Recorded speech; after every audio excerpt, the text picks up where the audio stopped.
New achievement. Look, Mom, I'm on the internet. So you've started a podcast. Wow. Truly groundbreaking. Historic feat never before attempted by anyone with an internet connection and inflated sense of self-importance. The universe is practically weeping at your originality. But hey, you actually invited a girl to join the show this time, instead of sticking to the time-honored intergalactic tradition of two white guys aggressively nodding at each other. Somewhere in the cosmos, a corporate PR rep just got their wings. Rewards? You've received a bronze box of elusive downloads. Inside, you'll find a single, highly critical 3-star review from a user named AudioGuy42 who complains about your room at Echo. Welcome to Unaccredited, the podcast where we give each other monthly homework and the only grades we get are the judgments on our takes. I'm Dalton. I'm Tommy. And I'm Lauren. And class is in session. Lauren, welcome to the show. Thank you. Welcome, I'm Lauren. excited to be here. Longtime Yeah. fan. Good. Long-time fan, first-time caller. I feel like to some degree this show started with a book club that the three of us were in like 2 years ago. Yeah. That was mostly just Mistborn. And then like a couple other. What else did we read? I don't even remember. The first girl child? Yeah. Oh yeah. Yeah. We That also was an read interesting one. those horror manga. Oh, I yeah. forget the names. Junji Ito, we read. Yes. Yeah. Uzumaki. Yeah. And Tommy. Very good. hmm Very good. Yeah, it's a good time. Have you been on a podcast before, Lauren? No. Okay. I had it Okay. before I was like, hey, Tommy, we're making one, so. All It's a right, good I guess time. you want to Alright. lead us off with our pop quiz. I think you've got something for us, Lauren, right? Oh yeah. Well, I didn't want to take up too much time because I know you guys have a lot planned too. I was just wondering if we could come up with a collaborative ranking of all the Starburst flavors. All right, Oh, I like hell that. yeah. I Okay. am partial to lemon. Really? I am. I know that's usually one people leave, which I'm happy about because then I can take it. Ah, that's gonna be tough. I know. That's why I had to At the start top with of the top of the list for me is pink. I think it's strawberry lemonade. Is I what think it's just that one strawberry, is. right? But Yeah, I think it's regardless, just strawberry. I think that's Okay. typically people's favorite.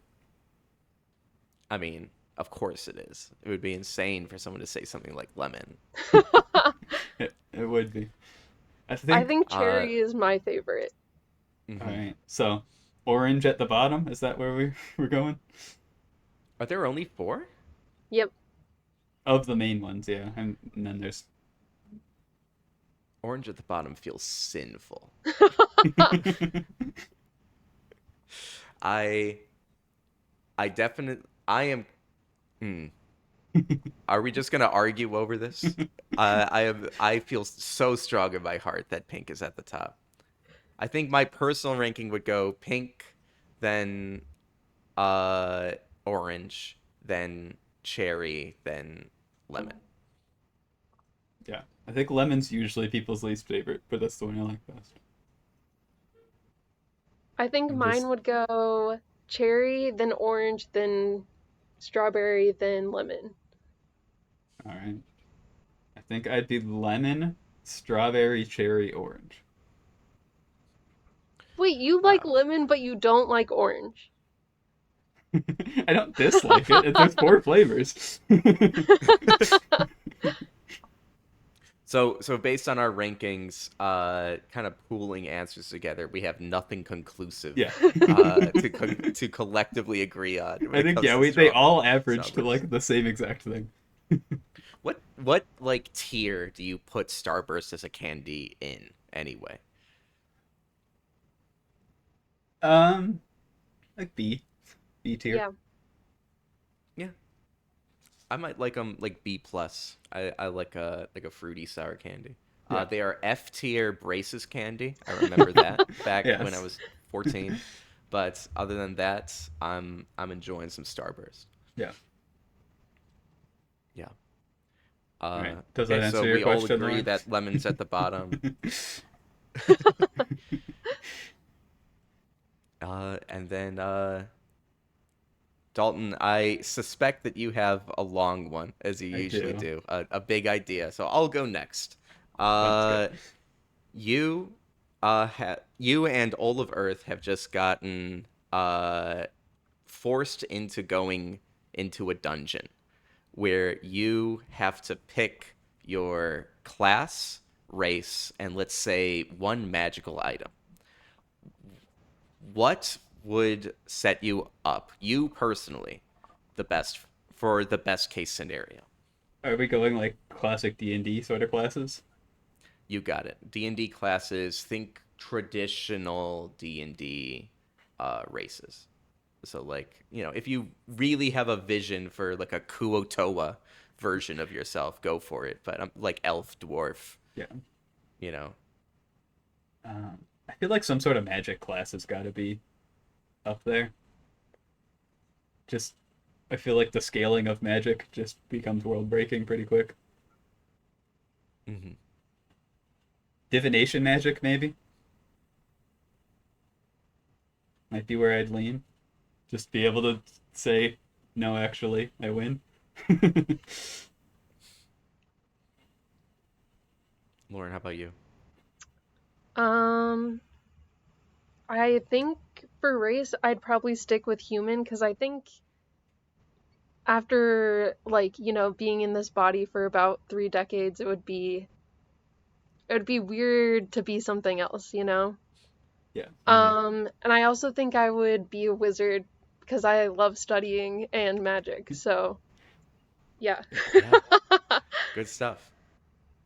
I'm thinking, I think my favorite D&D class is like half casters like artificer and ranger. Yeah. Uh but I think if it were me, like I would go bard because anytime I play an RPG, I immediately go for the maxing out charisma stat and try to talk myself out of everything, right? Yeah. The, The the, the the donut. princess donut of the Fallout New Vegas universe, right? Yeah.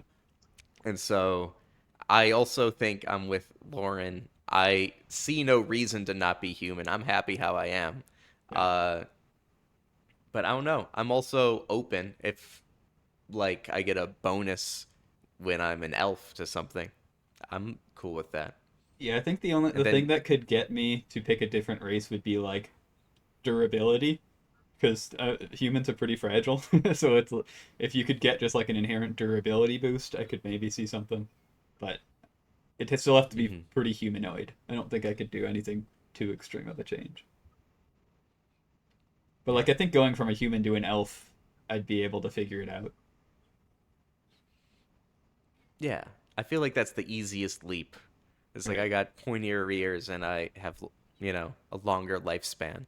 That's Right. pretty good. That's pretty good. I can handle pointier ears. Yeah.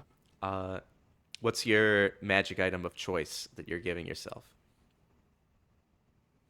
I'm less familiar with some of the magic items, like the powerful ones. You've got like a short Just list yeah. for us. Ooh, I mean, we could go like bag of holding. Yeah. You could go magic sword, magic armor, magic shields. Like a replenishing health potion. Though that's pretty good. Have you ever watched Uh, Dungeons and Daddies, the TTRPG series with the rocket jump maybe people? I feel like I've heard of it. They have a fun boss battle that I don't think was meant to be a boss battle, but they fight like a vampire way too early. And the way they end up beating it is they put the bag of holding around its head and then close the bag of holding and just decapitate it that way. So the Oh my bag of gosh. holding, I feel like it could be weaponized too. Um, You could get clever with the bag of holding for sure. yeah, that's a Yeah, good one. that's a good answer. I also Bag of hate in holding. any video game when there's like weight limits to what you can carry. So just being able to bypass that in real life would be nice. Hmm. A famous item is like a hat of disguise in D&D that it makes you look different, right? Yeah, So you could look like a goblin and sneak past goblins. yeah. I like that one. Probably go with that. work with the Bard build. I could see that. Yeah, I think I'd go Bag of Holding though. I think that's.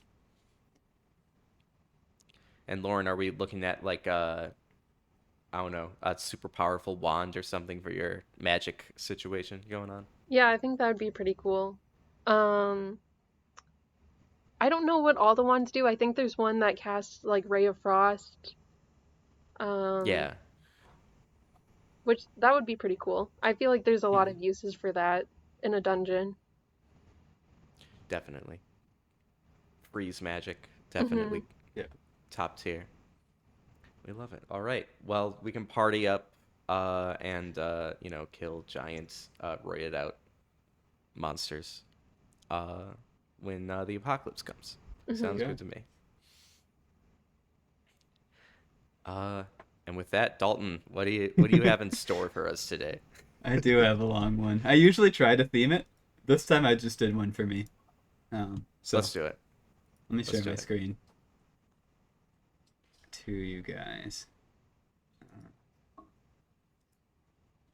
I want us to determine what's the best Pokemon. Oh. So the way this works is by generation, by type. We go and we pick one. So the best normal type from Gen 1. And we'll go through our chart. Oh. Well, right off the bat, Pidgeot's one of my favorite Pokemon. I also like Porygon. Ditto and Eevee are great. What about Snorlax? I do love a Snorlax. That's kind of where I would feel like I was leaning. But I do like a Pidgeot too. I could be sold there. I'm not tied to it. I'm happy to be outvoted if you guys both thought Snorlax. I think that's where I lean. Do you feel strongly, Lauren, or do you? Um, I I don't know. I right away I thought Eevee and Snorlax. Let's go Snorlax. Let's do it. Fire type. I feel like this is an easy dub for Charizard or Charmander. It's just I'm partial which to vibe. Arcanine. I do like my big fluffy fire dog, but I do understand the the powerhouse I'm going against. Yeah, I would go against Ninetales. I would go Ninetales over Arcanine or Ponyta even. I just love fire types, man. I do like a fire Uh, type. I don't know. Lauren, what's your instinct? I have a controversial opinion, and I do Please. not like Charizard. Ooh. Ooh. Yeah, Let's hear it. Why? I don't know. Well, yeah, it's kind of strange because normally I would love like a dragon, but I feel like I don't know, just I think there's certain Pokemon people gravitate towards just because they're strong or like sort of mascots of Pokemon like Charizard and Pikachu. And I'm partial to like really cute Pokemon, so I really like Vulpix here. Yeah, hmm I get I that. I will go in on Vulpix with you. Or we could all agree on Growlithe maybe. Hmm. I I'm feel like fine that's with where one of we all those. meet. We all meet on Growlithe. Is that Okay. Let's go with it. I feel like dog Pokemon get just a natural boost God? for me. Look at how many water Pokemon there were Yeah, over fire. Uh I like the Squirtle line God. a lot. I do like a Hmm. Gyarados a lot too, though. That's kind of my. Yeah. Hmm. Hmm. I feel like Gyarados is the one that stands out for me here. Yeah, Yeah. Okay. grass.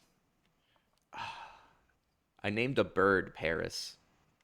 I had a parakeet named Paris. All It right. wasn't even my favorite Pokemon. I was just like, why not this one?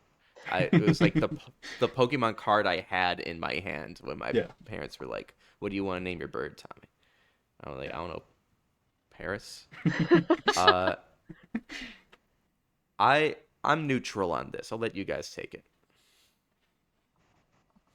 I like the Bulbasaur line. I also do like a executor. I think are fun, but I'm not super strong anywhere. I would probably lean towards the Bulbasaur line though, if I had to pick Yeah, let's myself. do I think we should do Bulbasaur. Our first starter. Our first starter. Look at that. Electric. I mean, come on.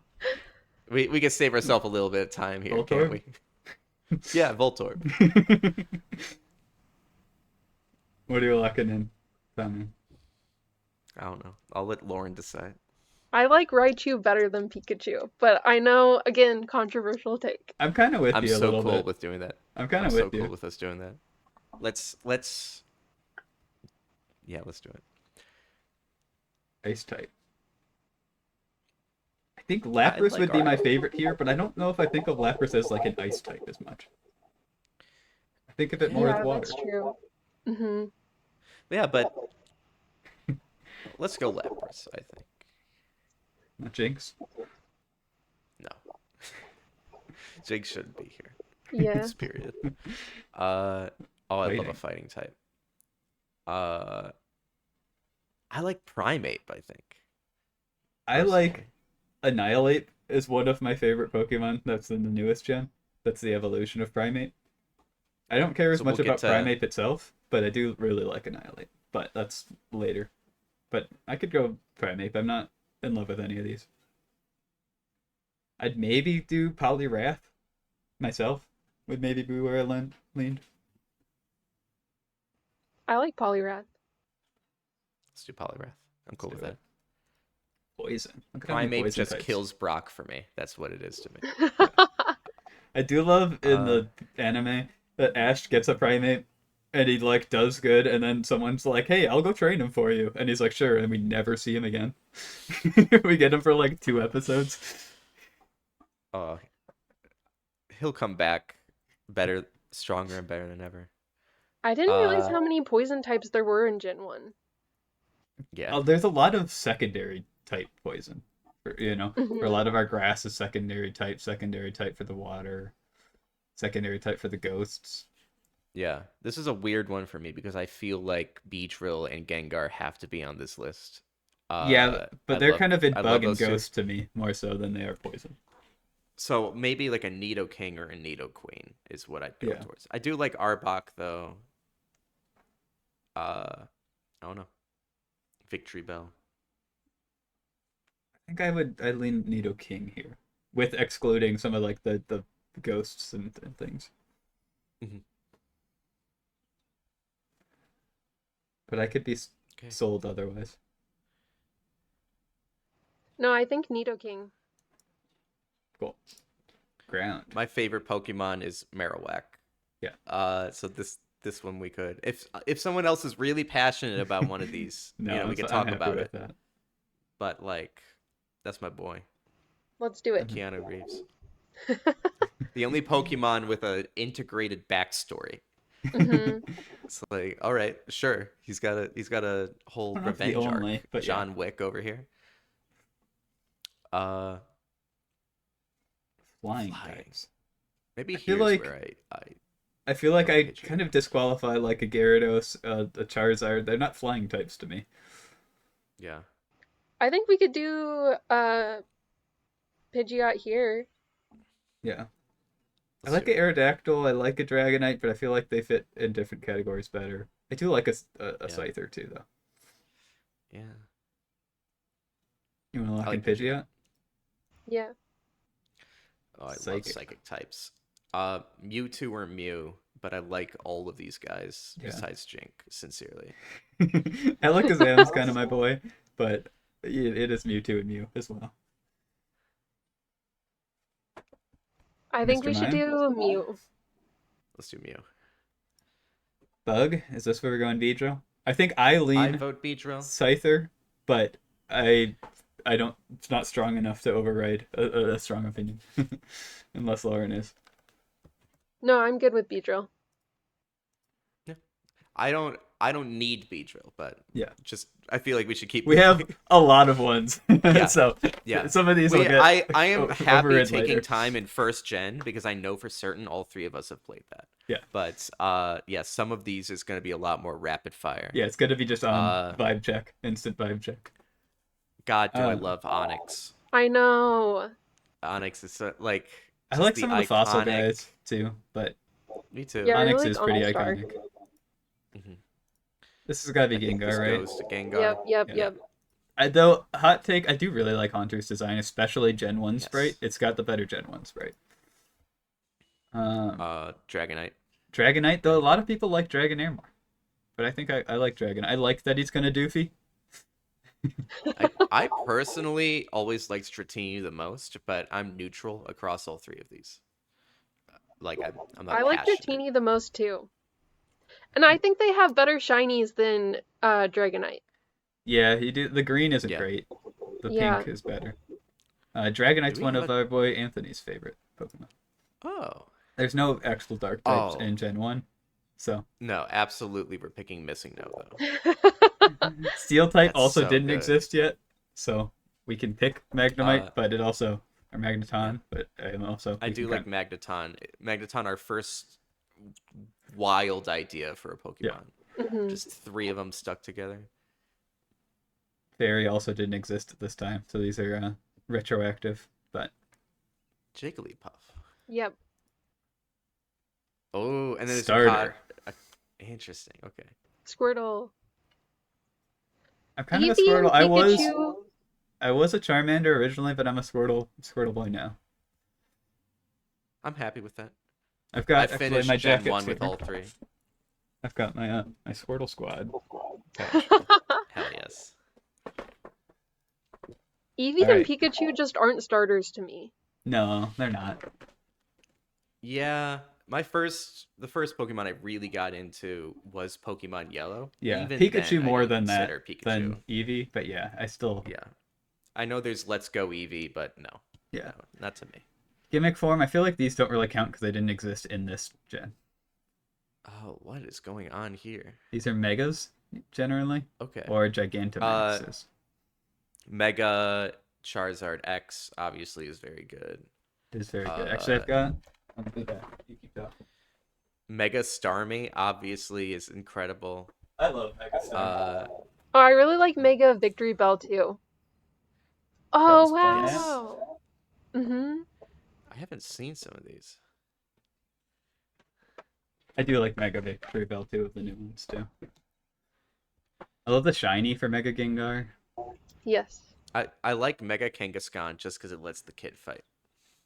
Mega Kangaskhan was an absolute menace in VGC. Like garners a Good. little bit of hate for me. Okay, But- there's a bias against it. Yeah. I feel like we could all pick the meme, Gigantamax Kingler? of. Oh, I mean, very good. I haven't seen that. Wow, they got a lot of these. I guess Gen 1 gets a lot of love. Yeah. For me, Starmie out of all of these, just I my do love dumbass brain. Mega Starmie. They just get legs and it's funny. Mhm. Yeah. There's a lot of really Let's good do it. ones, but that's If I'm we're fine the with that. three people who don't hate like Mega Starmie, these Yeah. making on the list. Best legend. Articuno. Yeah. Okay. Easily the best of the birds. Including Mewtwo and Mew. But we already picked Mew. That's mostly what this is to Alright. me. Now, from our short list of this, we pick our favorite from that. I know my favorite, but I'm not gonna force that onto you guys. I I would love for this to be Missing No. That would be funny. Arcanine and Growlithe are up there in like my top 5, so is Gyarados. I think those are probably where I would lean. But I I would also know choose this is your Gyarados. one. I love Gyarados. Let's go Gyarados. Let's go Gyarados. All right. Gen 2. So, how just to pace ourselves out here. I feel like now we should start saying how familiar we are with each gen so that we know how much we should be committing to taking as much time as we just did. I am familiar with all of them. Pretty familiar. So. Okay. So, Gen 2, I know all the Pokemon, but I haven't like rolled credits on Gen 2. Where are you on Gen 2, Lauren?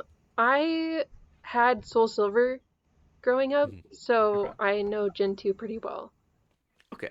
So yeah, we'll give this one the attention it deserves for sure then. Ooh. Also Teddiursa? good ones. I do love. Mm-hmm. I just played a game with Dalton yesterday where he cleaned up with a Smeagol. Yeah, A Smeargle. Smeargle. That was fun. And Yeah, I've so got my Cubs I hat with Teddy Ursa. Hmm. Teddy Ursa is so cute. Yeah. I do like Teddy Ursa. I also I've like got Furret. But let's go yeah. Teddy Ursa. Mega Bloks Teddy Ursa too.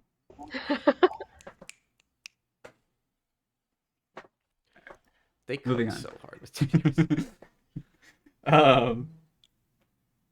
I don't know. Cyndaquil Typhlosion maybe. I do like a Houndoom though too. I go Houndoom here. I do like Entei. I do But like Entei enough. I'm not passionate. It's just I like dark types and I like dogs. Yeah. But We that do get the happened dog like buff. 6 different times. Yeah. Dog buff Uh, does happen here. Dog buff. Yeah. You feel strongly on anything, Lauren? Or I'm good with Houndoom.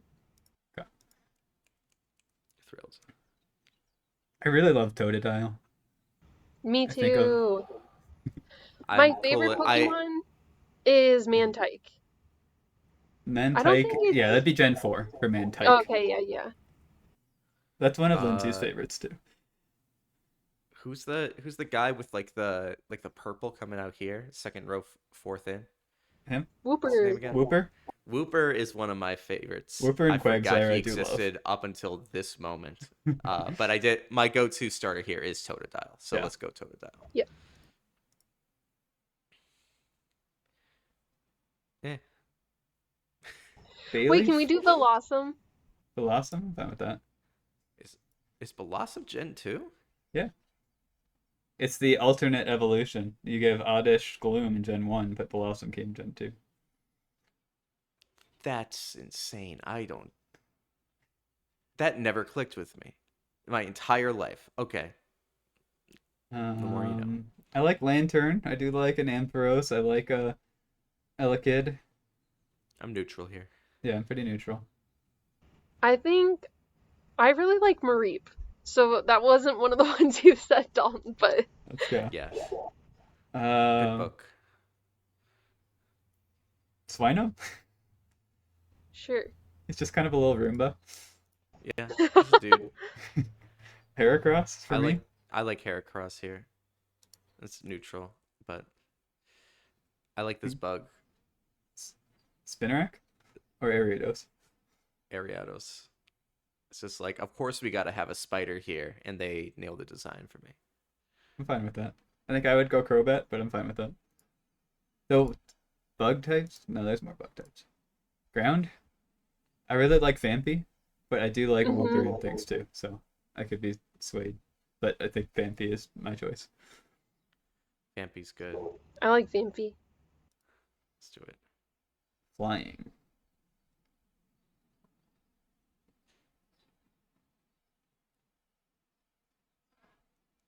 I could go a couple like these different green- places here. So, Yeah. Yeah. I like these green birds. Natu Zatu.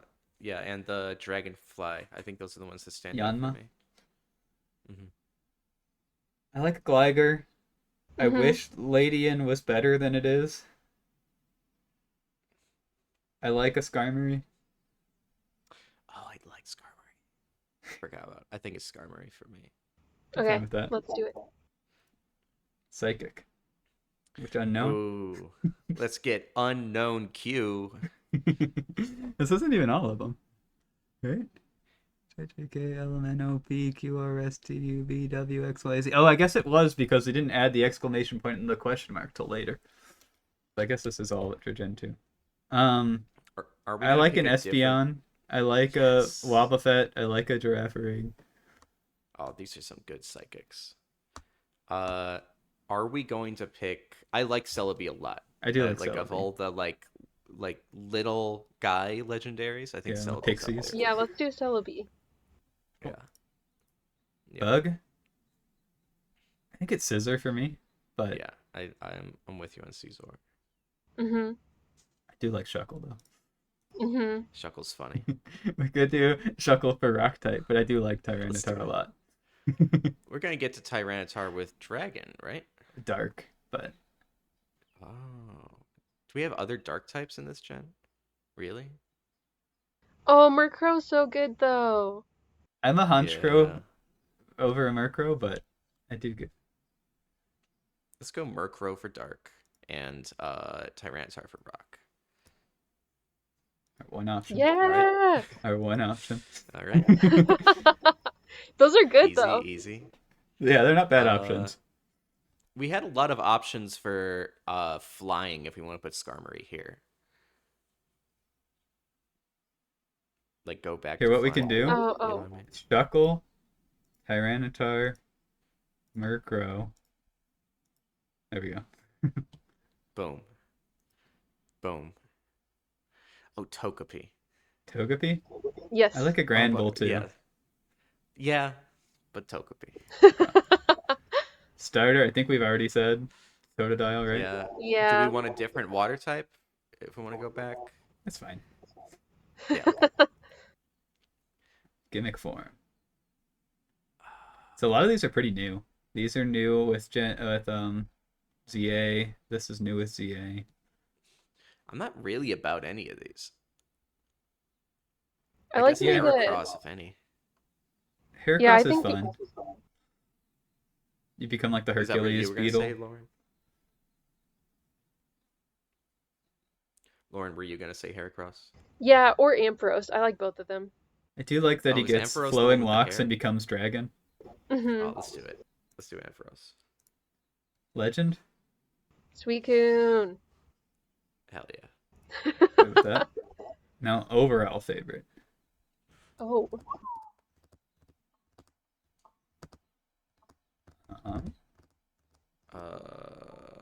Might be Famfi for me. Or Totodile. I think Totodile, we all really like it. We did all like Let's do Totodile. It did make it in 2 categories, so. Yeah. This group likes our water types. Apparently.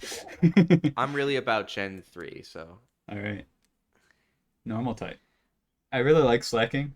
I think he's really goofy. But I do like Spinda, though. Yeah. I like Swablu too, but that could be our flying type. Yeah. I'm neutral here. Lauren? You want to go slacking then? Sure. Let's do it. Fire. I like Well, we got- Torkoal. I You like like Torkoal. Blaziken. Those are my 2 as well. Yeah. Yeah. Cast form Sun? That's fun. Let's go Torkoal. Yep. Water. Ooh, big fan of Ludicolo over here. I'm a big Spheal guy, too, but Yeah. Spheal can also What's be in the- the ice type, though. What's the beautiful fish's name? Melodic. I like her too. Milotic, yeah. Oh. It's just I like Feebas being so derpy into Milotic. well, it's like an like a repeat of the Gyarados thing, Yeah. kind of, but like in a different direction. I think It was like really so hard to works. catch a Feebas. It was like a specific tile Yeah. on the map. Yeah. I do like Mudkip, though. Mm-hmm. Do like a Corphish Crawdaunt. Whalmer's also super cute. I do love Whalmer and Wailord. They kind God, of went good round gen. with all the water types this generation. Yeah. They cooked. They cooked. Even like Pelipper, I do like in its own way. Dude, and I like the sharks. Yeah, I like Torpedo. the Coelacanth, and I like Kyogre, Yeah. and I like Love Disc. This goes a good gen, man. Even all the shinies for these are really good. Yeah. If I had to pick, I'd go Milotic, but there's so many here that I could be easily swayed. I'm good for melodic too. I think some of the others can go in different categories, so I'm not too worried. Hmm. Like Grass, for example, could have Ludicolo still. And I think it should. I'm fine with that. Let's do it. Let's do it. Oh, I like these guys. Fossilminen, Electric, The- Electric. I don't care that much Electrike for me. across here, so I'm fine with whatever people say. Let's go Electric. Or whatever. I don't even remember his name. This one's Feel for me, but Yeah, yeah. Look at him. That's Just peak look at him. Pokemon design. Yeah, it's a ball. Oh, It's a this is a spherical cool gen seal. for fighting. Uh, Makuhita Hariyama, maybe. Yeah. Yeah, I like yeah. poison. The Oh, rose one. yeah, yeah. Rose, Yeah, Roselia. she's so great. Yep. Yeah. Ground. I'm gonna fight for Groudon in Legendary, but Rayquaza's here too, so shit. Rayquaza's here too. And Deoxys is here. Uh, I'm happy. I think in this category, it's Groudon for me. Or Swampert. Yeah, I'm fine with either of those. I do like a Flygon, but Dalton, you're a tiebreaker between Swampert and Groudon. I like Mudkip, I think, more than I like Swampert, but I do like Swampert. Though I think Swampert might win the gimmick form, the Mega Swampert, where he's big and buff. I do like Okay. a Mega Swampert. Okay. Flying. I feel like you're dragons more than you are flying to me. Mm-hmm. Mm-hmm. Shadow Lugia, for whatever reason, we got to. I guess because of Pokemon XD in Gen 3. I like these think- little fluffy birds. I like Yeah, the Swablu pelicans. or Altaria. I like Altaria a little more. I do like Ninjask a lot, but Yeah, I like basically all of these. But I'll double up on Swablu for sure. Psychic. Oh, this is why I love this gen so much. It's because there's 5 Because we got rows of question mark Psychic. unknown. Yeah, I guess a lot of these just don't count. But I mean, Gardevoir. Yeah. Is pretty. It is notable Gardevoir. I one do really here. like Metagross too, but no, that's might be more Steel to me than it is Psychic. Oh my god, what's this spring Spoink? pig thing? Spoink I is do like Spoink a fucking lot great. too. For Laddies me, are it's, good. yeah, it's Metacross, Gardevoir, or Spoink for me. Yeah, I think those could be top 3 for me too. The Laddie might get in there. Mhm. I Do you think have a tiebreaker? Gardevoir. All right, Let's do it. Rock type or no Bug type. Bug type. I like can put Ninjask and Ninjask here. Shedinja. Yeah. Armaldo's so funny though to me too, but I think it's Ninjask. Yeah. Rock type. Is this where we put a Reggie? Regirock. I like this Reggie. I like this one. I think of the Koala 3 Cant is Reggies, also good. Steel is my favorite, but I don't mind Rock. Okay. But I think there's also lots like Steel this- types I like better. Yeah. Huh. Credilli is fun to me, too. I like the nose pass a good Nose amount. pass. I could go anywhere in this one.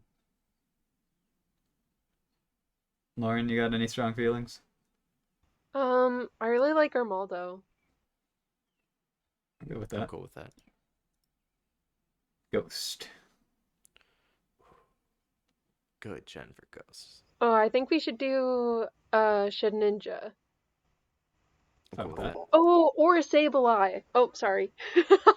Fine. I prefer Sableye, I would say. Go with that.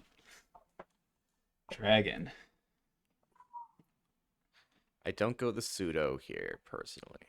Mhm. Salamence. He's just a This is little actually too the one gen dragon with for 2 me. pseudos. We have Salamence and Oh, Metagross right. are both pseudos in this gen. This might be Rayquaza for me. Yeah. Yeah.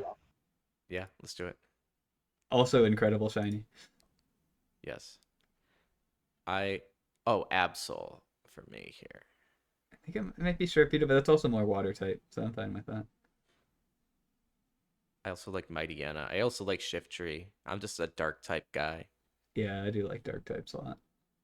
I I'm fine with like Absol, fire though. type and dark type because I'm evil. Yeah, Let's go let's lock in Absol. Absol. If no one's gonna argue with it. Steel. Oh, I think Mawile. I don't know why she's steel, but I do like her a lot. Metacross is a good one to go I think steel it's though. Metagross. Yeah. Metagross.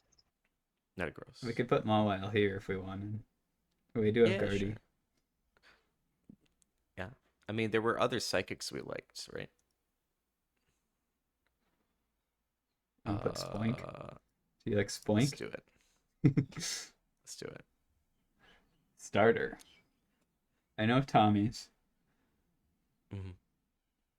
I think I'm Mudkip in this gen, I'm Mudkip too. You guys are both Mudkip. but I could be We sold like it. not for Sceptile as much as Grovyle. I like of that line a lot. So I could be sold there because I do know Uh, this line is one of Tommy's favorites. So, I like the idea that we're picking the water starter for 3 in a row. And I do like Mudkip a good amount, so let's do Mudkip. all right. Gimmick form. I think Buff Swampert's up there for me, but there's other good ones. Purple Kecleon. Are there more shadow Pokemon than Shadow Lugia? Yes and no. The Lugia's kind of got its own form, that's why. But really any Pokemon could be a shadow Pokemon. You could then just kind of cleanse it back to the original. But it's usually kind of looks the same. It's just kind of got a aura around it. I like all 3 starters here. I like Mawile. I Mhm. like Absol. I like both Omegas. Yeah. Uh, Which Absol? God, The original one or the new one at Mega Absol the O. Seed? I say the OG, but I don't know. I'm cool Um, going Mudkip here. yeah, I think You guys like it Swampert, Buff enough? Swampert's it for me, but Yeah. I do like Sableye We, behind a gem. we kind of didn't do Swampert earlier so that we could do it here. So let's do it. Yeah. Legend. Deoxys base form for Base me. form? I do like Not literally speed? all of these though. I'm sure there's some like competitive Pokemon reason to pick speed, but It's faster. well, yeah. um, I think Rayquaza, we already have it for me, but We could do it again. I'm fine with the Deoxys too, though. Doesn't matter. Let's do Are you Deoxys. Base? let's do it. Mm-hmm. Favorite overall.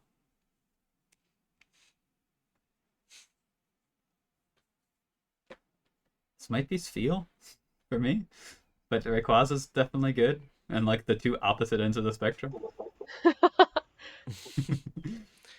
uh I'm just gonna point some out. I like Absol, Gardevoir, Melodic, Groudon, Rayquaza is also up there for me. Spheal would be funny to have a third water type again.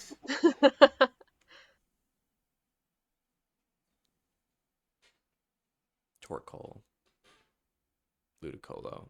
Love this gen so much. Everything on the list. Yeah.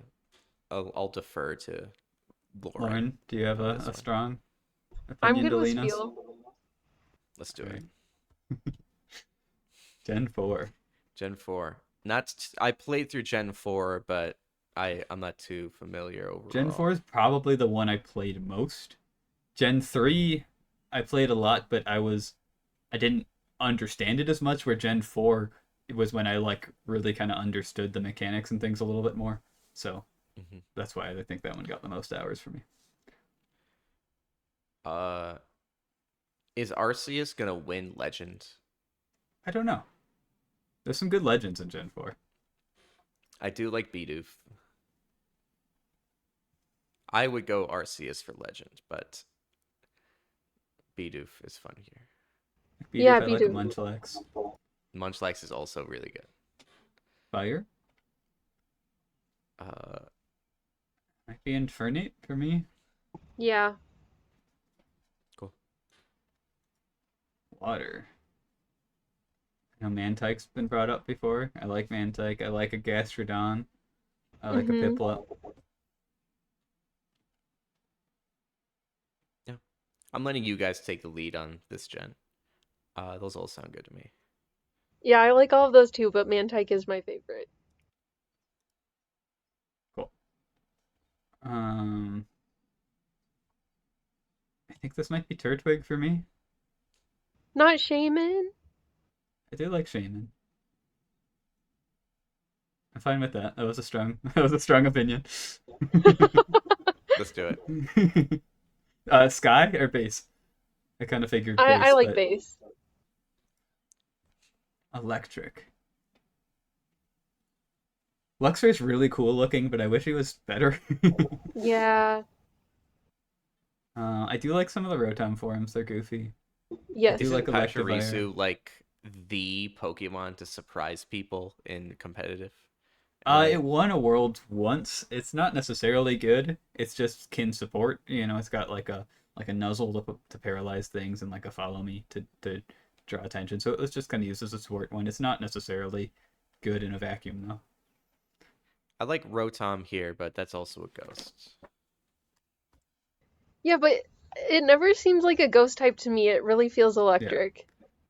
yeah. Okay. And these types aren't ghost. Yeah. Only the Okay. bases.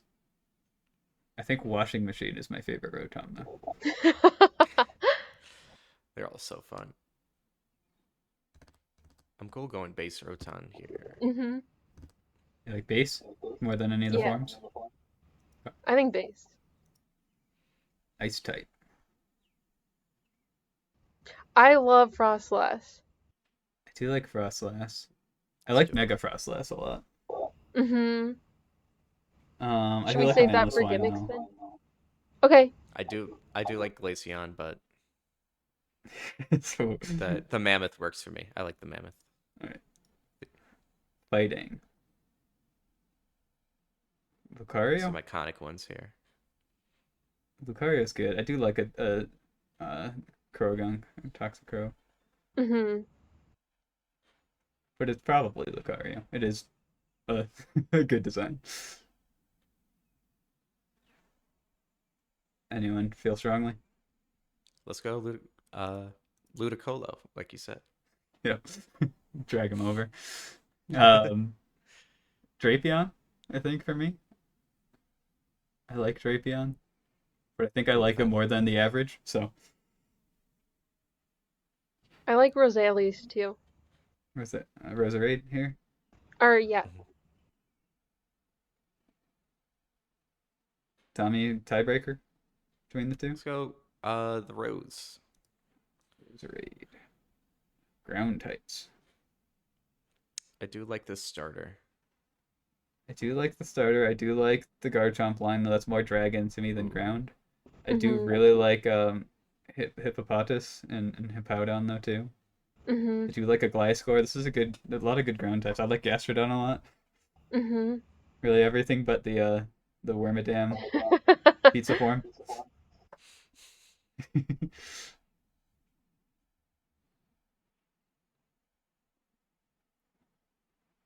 Any final calls? Lauren, any thoughts? Let's do what is the grass starter called again? Torterra. Yeah. Flying. To me, this one's Honchkrow. Yeah. Do it. I'm cool with that. Psychic.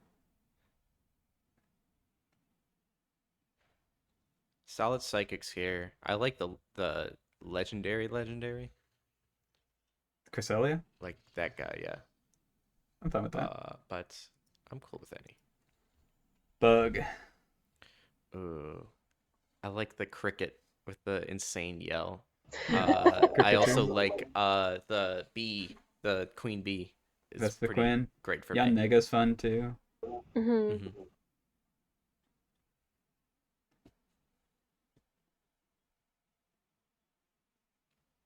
Where are we going? Let's Let's go do the Vespiquen. Here we go. Let's do it. Rock type. I like Bonsly. Bonsai? I like Bonsai. I like Rampardos. I do like how goofy Probopass is. But I could be fine with Bonsai. Yeah. I'm picking him for Smash Brothers reasons, but Gotcha. I do like him. There's Ghost. so many good ghost types in this generation. There are. They kind of all did what they all kind of all worked. Dusknoir I like a lot, but Giratina is Giratina. I know. Which I feel form like do you like Drift. better? I like base form better, I think. Yes, I do too, because he looks like a derpy little dinosaur. Yeah.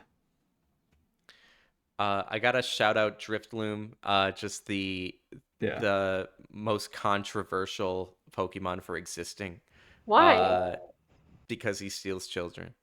Oh, That's Uh, really any aren't there? ghost Pokemon entry. Yeah, I feel like floating away with a child is especially creepy, as far as any of the In ghost types Fire go. Red Leaf Green, they had like a whole side mission where like Hypno was stealing children. So Yeah, Hypno's less of a cool, scary, and more of a actual, that's a bad fucking dude. yeah, If- I don't like Hypno. But I'm cool going Giratina. do it. I think this is Garchomp to me, but I'm I'm fine with sure. whatever. I'm good with Garchomp. Let's get We your have Scorpion in Honchkrow. here. I like Honchkrow. I do like a Drapion. I Darkrai's think we should good. do Spirit. Oh, do you? What about It's Spiritomb? fine. I I like do like Spiritomb. Spiritomb. Okay. It's good shiny as well. Mm-hmm. Um, Before Fairy type existed, if you got Wonder Guard on your Spiritomb, there was nothing it was weak to. So nothing could hit it for damage other than, like a weather or a like burn or poison. But Awesome. steel. I do like the starter here. Empoleon, I'm good with Empoleon. Fairy. Togekiss or Mime Togekiss. Jr. Starter. For me, it was Turtwig growing up, but I like all three. This might be my favorite starter trio in general. It's a good starter trio. I think Piplup for me. Yeah, I picked Piplup too. Let's keep going with the waters. I know. Um, I do like Mega Process a lot. Yeah. Yeah, it's really good. It's I really like good. what is it? Um Iron Valiant too? Yeah, this one's Mega Glade, but yes, I do like Iron Valiant. That's just gonna be in Gen 9. Oh, okay. I wasn't sure. It Okay. looks very similar. Hmm. Let's run with that. Legend. This for Tommy I was go Arceus. here. I'm fine with that. I There's some I good mean, ones though. just there's not so much we have as far as Pokemon lore goes. Arceus is kind of the only one, the only thing out there. Him and Mew and Mewtwo. Yeah. I I defer know to you guys. Mantike was I one like of Lauren's favorites overall, and yeah. I'm fine with that. It's kind But of a I fun also trend. really like Honchkrow. I do like Honchkrow a So, lot too. I'll Tommy? throw out that Vespiquen's my pick here, but I am Oh, cool with Honchkrow, absolutely. all right. Let's go with Honchkrow. Gen Gen 5. Haven't 5. played 5 or 6, so Gen 5 was like the one I skipped as a kid and went back to. But I'm gonna go with this woman's legs. yes. I don't really I'm sure even know that's what that is. so funny for reasons Monica? I will never understand. Apparently. Always like Huh. these deers. Deerling? I don't know. Deerling or Sawsbuck? Deerling. Which form? Spring, summer, Um, fall, or winter? I think spring. Alright. Fire. I love Chandelure. I'm with It's you. between Chandelure and Darmanitan for me, so I'm good with Chandelure. Water. I really like Yeah. the Frillish Chocolate? line. Frillish. I like Mr. Pringles. Mm-hmm. Lock it in. I like Whimsicott here, maybe. Yes. I do like Maractus, too. What is the thing in the bottom? Yeah. Black Door? Obviously. I think someone was having fun with Gen 5. I don't know. Whoever Yeah. created this. Yeah, Maractus, Whimsicott, Ferrothorn would probably be my top 3 here. Tommy, I agree with that. Amoongus is I do top like tier Amoongus. name. Yes. But I'm cool with what you guys picked. Whimsicott, is that what you said, Lauren? Yeah, yeah. Cool. Electric. Obviously, MT2 or UFO. I think it's I like Thunderous Substrika. Therian maybe for me, but I'm fine with Substrika. Or Garvantula is fine, or Joltik too. Hmm. I'm good with Thunderous. Therian form. Yeah. Ice Queen. Which one? Yeah, I think Double scoop, single scoop, double Ice scoop. Queen. Vanillish. Yeah, Vanilla light or vanilla lish? yeah. I'm too full for 2 scoops. Fighting type. I like the guys just in like what are those called? That Sock and togas. throw. Yeah. Yeah. G maybe. Yeah. I like Scrafty too. I also like this like person with the long sleeves a lot. Yeah. I feel like that's like a Mian visual Shao. silhouette you see a lot in like My kung only fu gripe movies is that they it brought in. evolves way too late. Mm. Tragic. Black belt. No. I'm fine with Manchu. I like Scraggy. Yeah. Respects I to the like blue collar Ember. workers of Pokemon though. That Yeah. Conkeldurr. evolution line. Yeah. Brandon Conkeldurr.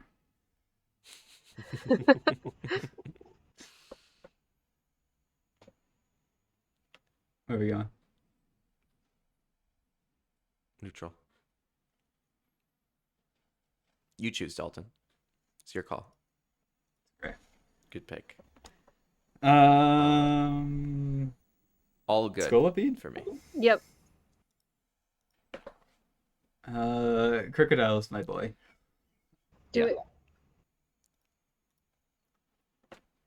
All right, flying. I do like the America Pokemon. Braviary. I liked Mandibuzz Yeah, a lot too. that's cool. That's a cool one. I Archeops? do like this- Archeops too. Or I like Yeah. Archon more than Archeops, but yeah. I like the sassy swan. Oh, It's yeah. I had to call them I out. like Ducklet too. Oh, and UFO. I do like that a Vullaby is its diaper is a skull. Oh, it's a diaper. That's Yeah. cute. Okay, do that one.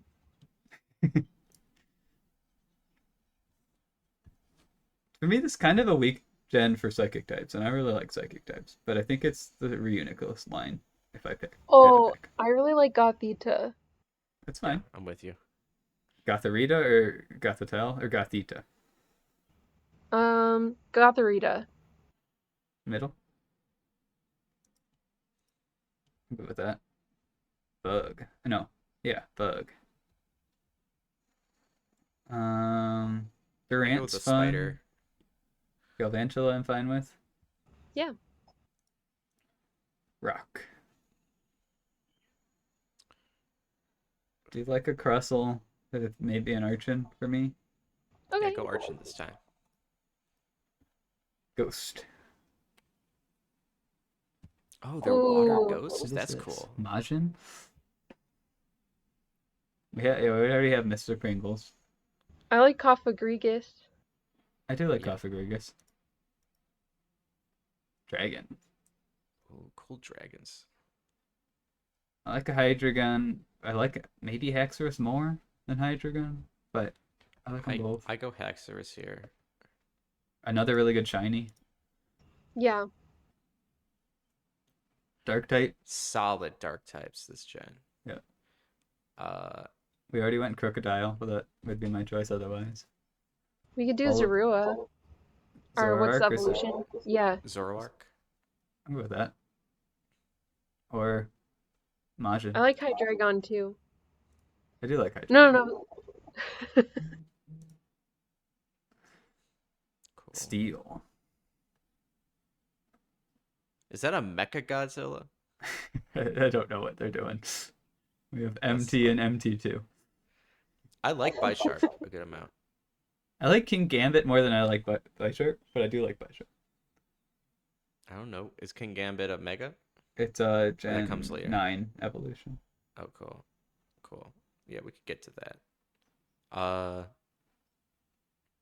It might be The gears are the Excadrill for first me. time I was like, what are you doing, Pokemon? It's but Magnemite, essentially.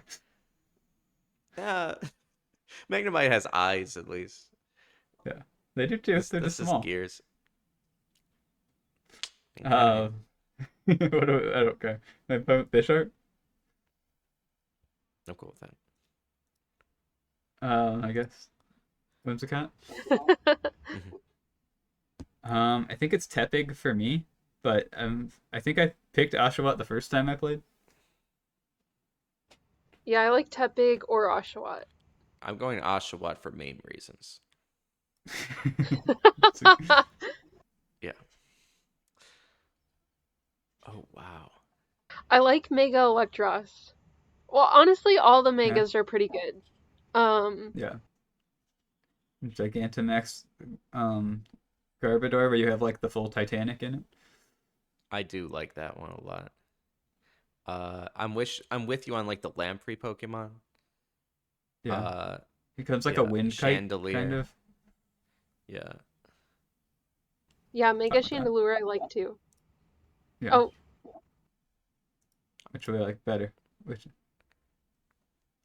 I say I mean, we've the already picked Chandelure. yeah. So what are we gonna do where it's already there? All right. Legend.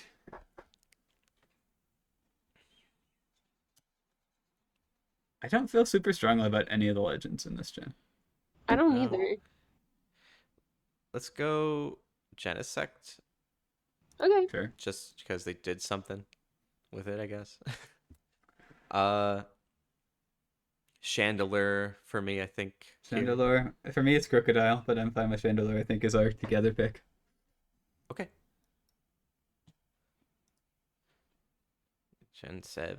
Gen 6? What is Gen this? 6. Gen 6. Diggersby, I think it might be for me. Oh, they're including megas in this They are one. including Interesting. megas. Okay. So we can yeah, I like Diggersby. Fire.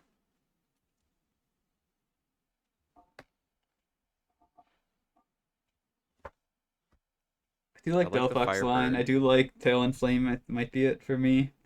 Those megas too, but they almost feel like cheating to me. The I like megas feel like Pyroar. cheating to me too. Pyroar? Yeah, I'm cool with Pyroar. Which one, male or female? Male.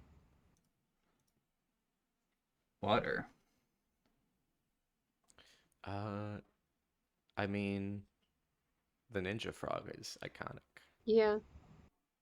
I like him less than the consensus, but he's still, I think, the best of this group. Yeah.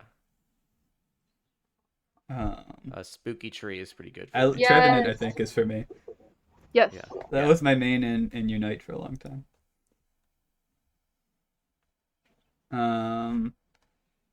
Pikachu dressed as a bell. Pikachu with the Macho Libre outfit. Lucha Libre. I definitely go Luchador Pikachu here. Yeah. Yeah. I I like the Brachiosaurus one here. Mhm. Yeah, Aurorus. Aurorus I think this it's time of year? Hawlucha for me. Yes. Another one of Anthony's favorites. Oh, Dragalge. Dragalge? Although it's more of Skrill? a dragon type in my head, but It's cool. We're gonna have more dragon types in Yeah, the yeah. now. Ground. It's not really a lot of ground types. no. I like this Z legendary a good amount. I say we go with Zygarde? that. Yeah. I like dog form Zygarde better, but Oh, that's a thing. Interesting. yeah, 10% form. I like Noivern. Noivern. I'm fine with that. We already have these two that I think would Yeah. rival it for me. Psychic. I think Delphox here. Go with that. Cool. Bug. Got a bunch of different Vivian types. Yeah. Megas still feel like cheating to me. They do. Yeah. I'm gonna go third for this one line that they got. This That one? isn't a mega. Yeah. What color do we like the most? There's more here. Ooh, I like the I green think one on the bottom. This one? Fancy? Yeah. yeah. Let's do it. Vivillon fancy. Fancy? Fancy for sure. Rock. I like Tyrantrum, but I'm with I'm you. fine in it. Tyrunt is also good, though. Let's do Tyrantrum. Yeah. Ghost. We already got Trevenant. I like this sword situation a lot. Yeah. Aegislash. Do you like attack form or defense form? I like defense. I do really like Pumpkaboo too. No, I'm good I with do like Aegislash. Yeah. Yeah. Dragon. Okay. We could do Really? Goodra or Sliggoo. Goomy? I think Yeah. Goomy. Goomy. I do like Goomy. Goomy's in the Spiel perfect design category. I know there's a lot of Pokemon who have aura. There's something about this panda. It's just so simple. Pangoro? It's given like Hellboy Yeah. in a way to me, you know? Yeah. Yeah, It's standing next completely... to Hoopa Unbound, and it's standing out with aura, so, you know. Yeah, that's what I'm saying. It's just like, there's something about it. Yeah. Klefki? Hell yeah. Klefki gets too much hate. I like Klefki. Real. I'm good with really anything but Xerneas. Where's that hate coming from? It is so busted. Oh, okay. Should we do Sylveon? I like Sylveon. Let's do it. Happy First Pride. Yeah, Sylveon, definitely. The frog. Delphox. Oh. I'm with Delphox with you. Okay, yeah. So I do like. I almost could see Braixen over Delphox, but I like Delphox. Favorite gimmick? I gotta scroll down because there's a lot. Yeah. I feel Shadow like we pick Mewtwo one... from the fighting game. The Pokken. My friend there's a Malamar. lot. Yes.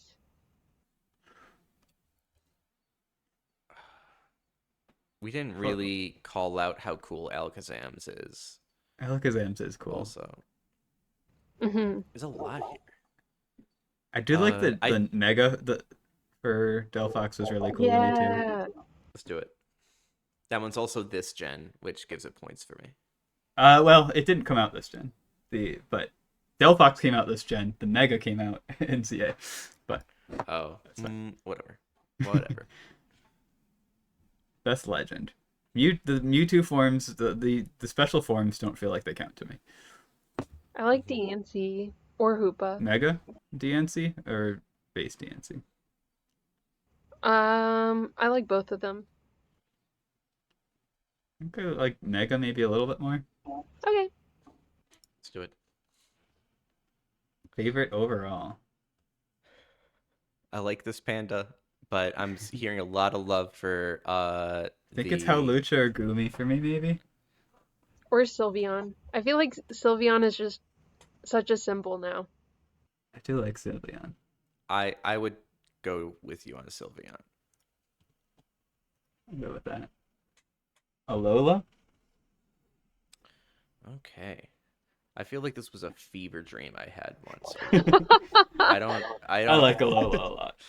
I like Alola a lot. I just don't remember anything about it. We've got but this- Komala. Drampa is the- fun. It's got to be the Impa bear. is the most unhinged Pokemon. Yeah. I'm I with you. like Puff the Magic the Dragon. shiny toucan where it's got like the bi flag on its nose. Hell yeah. Love that. I do like the dead stare teddy bear a lot. It's beware Yeah, beware. It's so and stuffle. funny. The fact that they named it beware is like they know.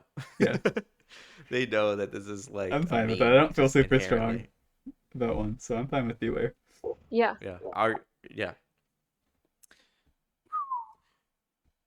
Uh But Blacephalon or whatever, I'm gonna I do push for love the Fire Ghost Marowak further down the line, but not yet. I don't think for it Ghost. You're thinking? belongs. Yeah. Yeah. I Well, think, for I like Incineroar, but yeah. let's do it. um, I do like Araquanid. I do like Primarina. I think Permarina for I me. do like Golisopod though too. But Golisopod's more bug to Oh. me than it is water. Yeah, Mhm. Golisopod because it reminds me of uh Guzma Yeah, more than anything. The best character in Pokemon. yeah. Do we lock Golisopod in for bug? We 100%. Do it. Who is this supermodel bug way at the end there? Did I miss Oh, out on that? Pheromosa? Pheromosa. It's one of the whatever That's ones, so Ultra funny. Beasts. I like That's Buzzwole so a lot funny. too. Primarina? I'm fine with Primarine. My hot take about Alola is I think if you swapped Decidueye with Rillaboom, they would have fit both gens better to me. I hear you. Hmm. I think I agree. But I do like Decidueye a lot. I do like Decidueye, but Robin Hood Archer in the England generation. Yeah, no, I'm 100% with you. I know what you're saying. I like Uh, the green hair Pokemon too. Alolan Uh, Executor's incredible to me too. yes. Good I like gen. Rowlet. Yeah, In good. the anime, Maybe one of my Rowlet favorites. accidentally swallows an Everstone, so he can't evolve. But he like dresses up. He like gets a hood like he's Decidueye. It's great. That's really great. Oh. One of my favorite evolutionary lines, I think, because a lot of the time the middle just doesn't stand out, but it does here. Mhm. For sure. I'm cool with whatever. I feel like we can just keep the starter trio there. Let's do it. Good starters this gen. Yeah, solid starters. We got all the different hats, Pikachu's. Tapu Koko's good. Alolan Raichu's really good though. Yes. Yeah, let's do it. I like Crabominable, he's funny, but I do like Ninetales too. I'm going with Yes. Ninetales here. Vulpix or Ninetales. Ninetales. Yeah. This is what, fighting type? I think this is Buzzwole for me. Yeah. Let's do it. Poison. Alolan Muck maybe? I'm with you.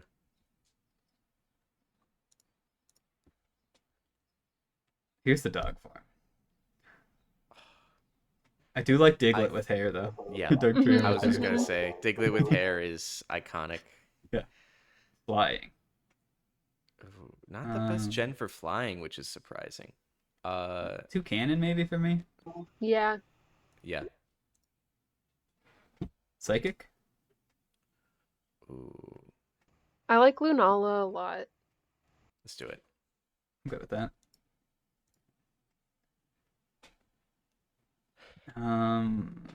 One of these maybe probably for me. I like this walking building. I don't remember that. Stekataka. Yeah. I like Stekataka. I could be convinced, but you do get dog buff. Yeah, dog buff's pretty strong. I feel like the scary dog is my favorite here. Yeah. Midnight form. Ghost. I like Mimikyu. No, we're Mhm. going Marowak. Oh, Oh, this is Mimikyu though. Mimikyu's pretty good. All of the ghost Can we types go- in this generation Mimikyu could were be really good. for Yeah. fairy maybe. Is Mimikyu in Fairy? Yeah. I guess we'll see. Okay. Yeah. Skipping ahead to this, I think it's Mimikyu here actually. I Broken like neck Cicero. or full? I like broken neck. It keeps the All right. creepiness. Dragon. I love that Alolan Here Executor is a dragon. for no reason. Um, Uh, I do like the pseudo, but it's not like my favorite pseudo. yeah. Drampa, like we said, is unhinged and I love it. I do like We brought dog him up buff. earlier. Yeah. Guzzlord is fun too. Let's go Puff the Magic Dragon. I feel like we called him out earlier. Yeah. Dark type.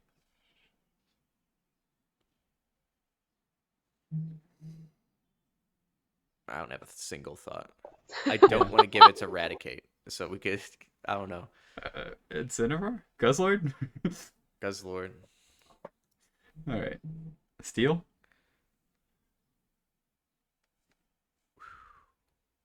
Let's go to the building. Stack Attacker? All right. Run it. That's starter. All of these are good. They are good. I was Poplio when I played originally. I think Incineroar is my favorite of the final evolution. So I would have chosen Poplio too if I played this game. Let's do it. we're back on track. Yeah. Slight diversion, but we're Yeah. back. Best gimmick form. So this is both Alolan forms and Negas. Here's Like, where I was perfect gonna make us Ultra do Nexarosa? Marowak. This is the one I had in mind for Marowak. If we want to do something Marowak? different with Oh, here it is. Ghost, because there's some Ghost ones we liked. I'm fine with Marowak here.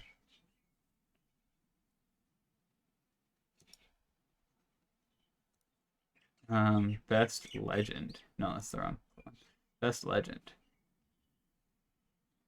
I'm I know you neutral, but we said we felt really liked the bat. Lunella. I'm fine with Lunella. I like Lunella. Okay, Let's do it. I like base Lunella more than I like I know, me Necrozma too.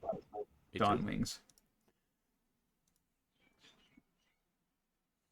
Lunella's really good in VGC too. Favorite overall. Any of the 3 starters here work for me. Yeah. Starters. I know Tommy's got his Marowak too. Yeah. Marowak, Alolan almost is just like comically made for me. You know, Yeah. but I like the original Marowak more. Right. To take my favorite Pokemon and make him fire Ghost is just like Yeah. the best. Yeah, for sure. Best that it exists. But if we could go that Bat Legendary or any of the 3 starters wherever we felt like. I'm good with that. Whatever. I don't feel super strong. So. Let's do the Bat. Lunella. Yeah. All right. I haven't Gen played any 8. of these gens, so. Okay. I played Gen 8 and 9. Can we Gen do 8 I played a little Wooloo? after. Wooloo? Yes. I like Wooloo.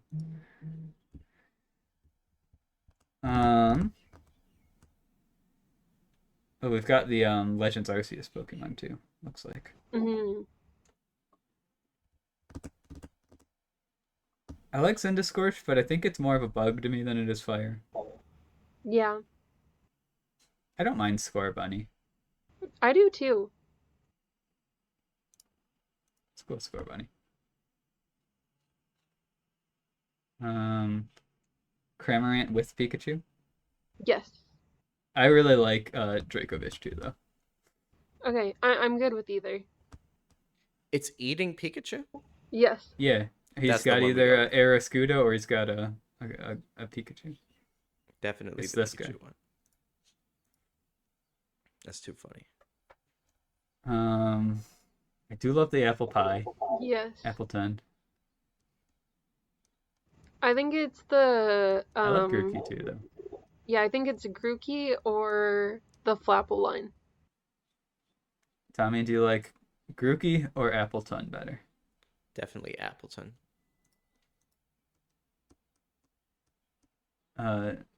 G-Max Pikachu. I like Easy these for me. guys too, but I like Morpeko too. I don't mind Morpeko. I might push for Fat Pikachu in the alts later, but we could go Oh, over yeah, that yeah. now. Angry form or base form? Base form.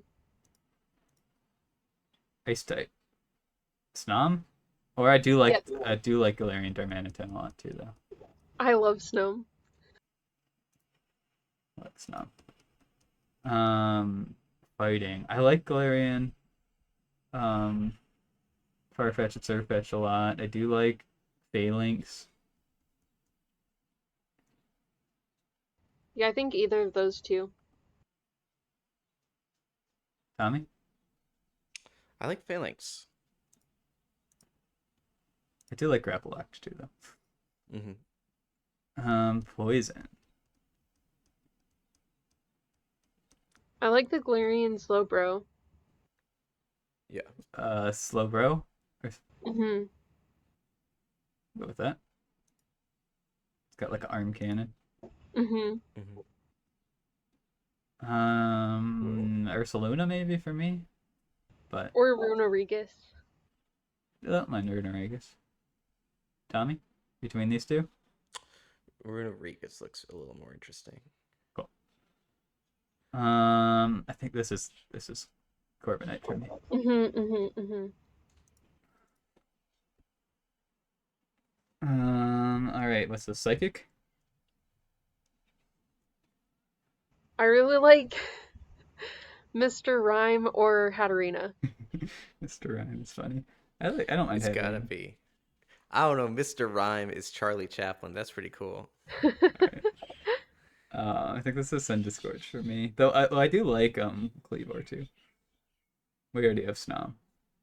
No, I think it's Sendiscorch. Do you like the Gmax? Or do you like the base? I like the base. Rock type. Cleavor here maybe? I Yeah. don't mind the Arcanines, but I like the base Arcanine better. Ghost. No. Yeah, Ghost. I like the Corsola. Cursula. Yeah, I also like Sinistea. I don't mind Dynasty too. It's fun. Poltergeist. Also Hisui and Zoroark's really good too though. I know. Tommy? I also even like Bascal Agent too, but I think Sinistea. Dragon. I like Duraludon. I really like Dracovish. Mm-hmm. I mean, I like Dragapult too. Dracobolt for me. Dragapult. Yeah. Yeah.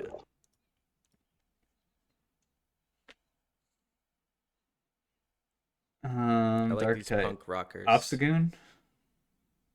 Yeah. I like Grimmsnarl too. I do like Grimmsnarl and Gmax Grimmsnarl too. Some good ones. I say Gmax Grimmsnarl. Let's do it. Steel. This is still Corviknight for me, but we have Corviknight. I like Copper enough, or Yeah. Kufant, or Duraludon. What'd you say yeah to, Lauren? Oh, all of the above. Okay. I also really like Berserker too. I like Berserker in it too. Don't get me wrong. Is that an elephant, the green one? Yep. Yeah, Copper and Kufant it comes from.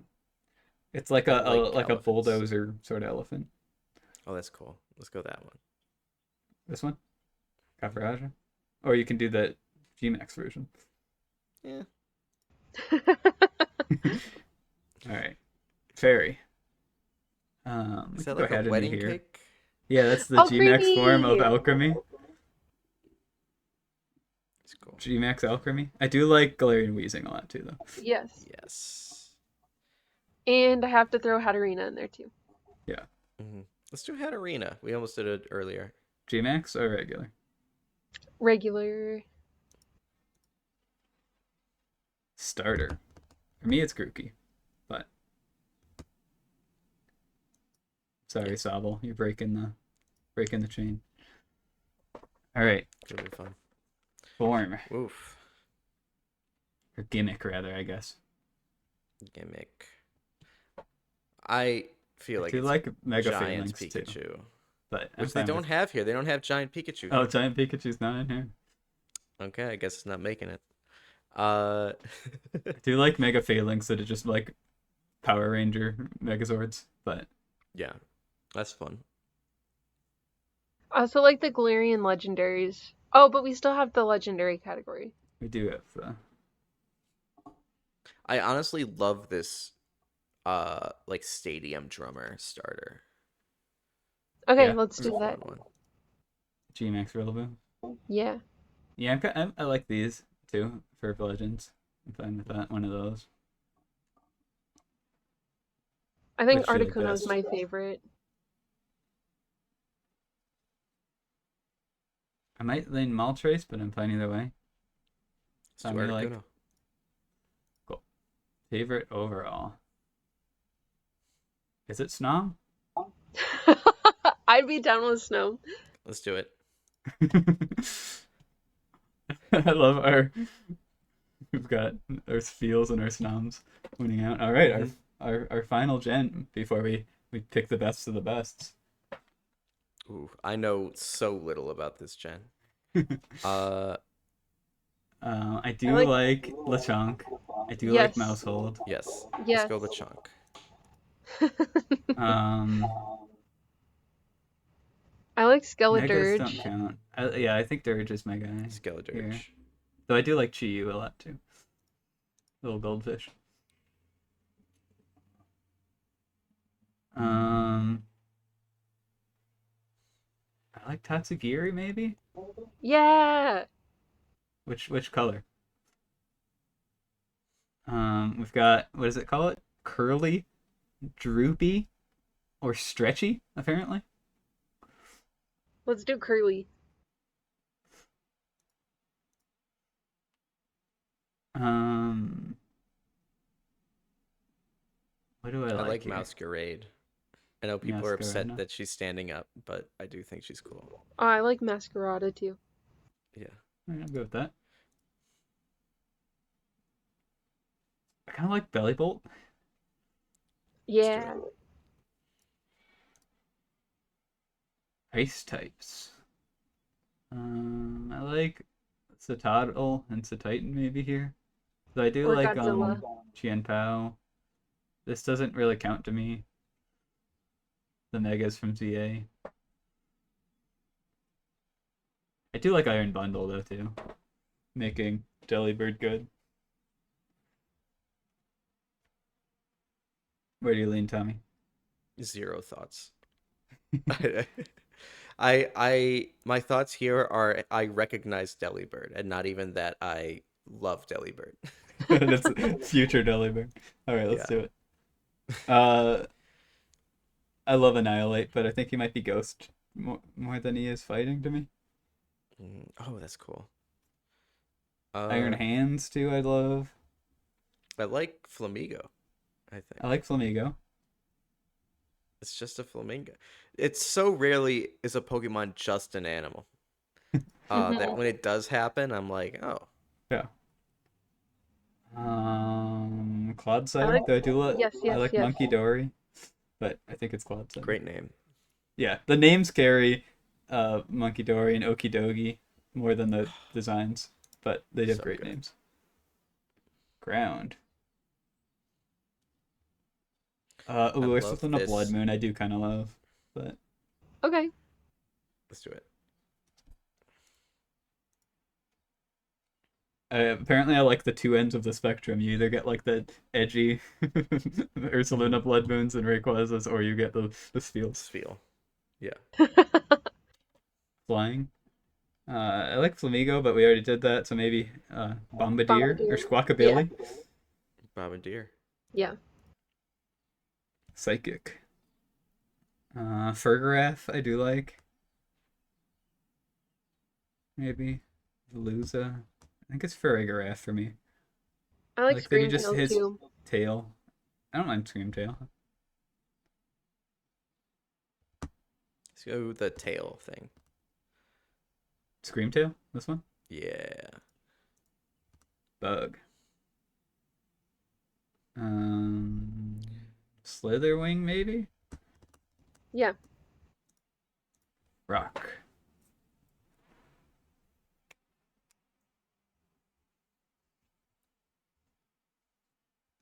Iron Thorns. Garganackle. Let's go Cloth? Garganackle. Because it just looks like rocks, Yeah, like bricks. it is. Okay. I love Annihilate, I but also there's really a lot like of good Fluttermane. there's a lot of good ghost types. Should Fluttermane could be our Annihilate. fairy type though. I think I'm going to take Annihilate here and Flamigo here maybe. Mhm. Okay. And then we've opened up ghost types a little more. We can look at fairy first, because I think I do like Tinkaton, but that could maybe be Steel or Iron Valiant. Can we do Fluttermane for Ghost then? We can do Fluttermane for Ghost. There's a lot of good ghost types in this gen, though. I know. Yeah. All right, Dragon. Tatsugiri. I could be convinced. I do like Long Neck Raging Bolt too. Yeah, I think they did a really good job of reimagining the Gen 2 Yeah. megas or Gen 2 legendaries. Yeah.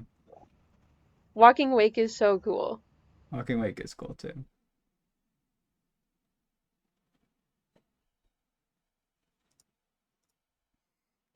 Locking that in. Dark Tide. Here's King Gambit, Tommy, that we were talking about earlier.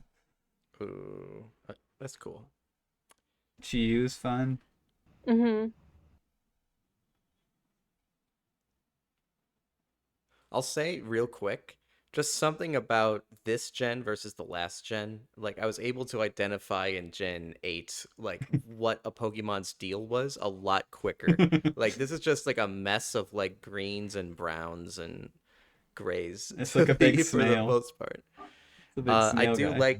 I do like the goth mushroom a little bit. It's Just Brute Bonnet. It's a Moongus past form. Mhm. I could do Brute Bonnet. I'm fine with that. Yeah, let's do it. Steel. Tinkaton. Tinkaton. Yeah. Let's do it. Fairy. Iron Valiant. I think it's Iron Valiant, Yeah. especially since these have been claimed. I do like Fido though, as a concept. Yes, yes, yes. Starter for me, it's Fuecoco. Yeah, Cool. agreed. Gimmick form. Wug Trio. Dude, Yeah. these guys with different masks are cool as hell. Ogerpon, different masks. yeah. Yeah. I do like Ogerpon. The Terapagos. It's fun. We don't What have to mask go do I them. I like? just didn't see those Cornerstone, before. Hearthflame. I kind of like the base mask best, maybe. Mm-hmm. Yeah, do it. do base mask. Legend. I mean, honestly, Ogerpon might be my favorite legend in the gen too. Okay. Let's do it. Maskless Yeah. Ogerpon. All right. Let's see. Favorite overall.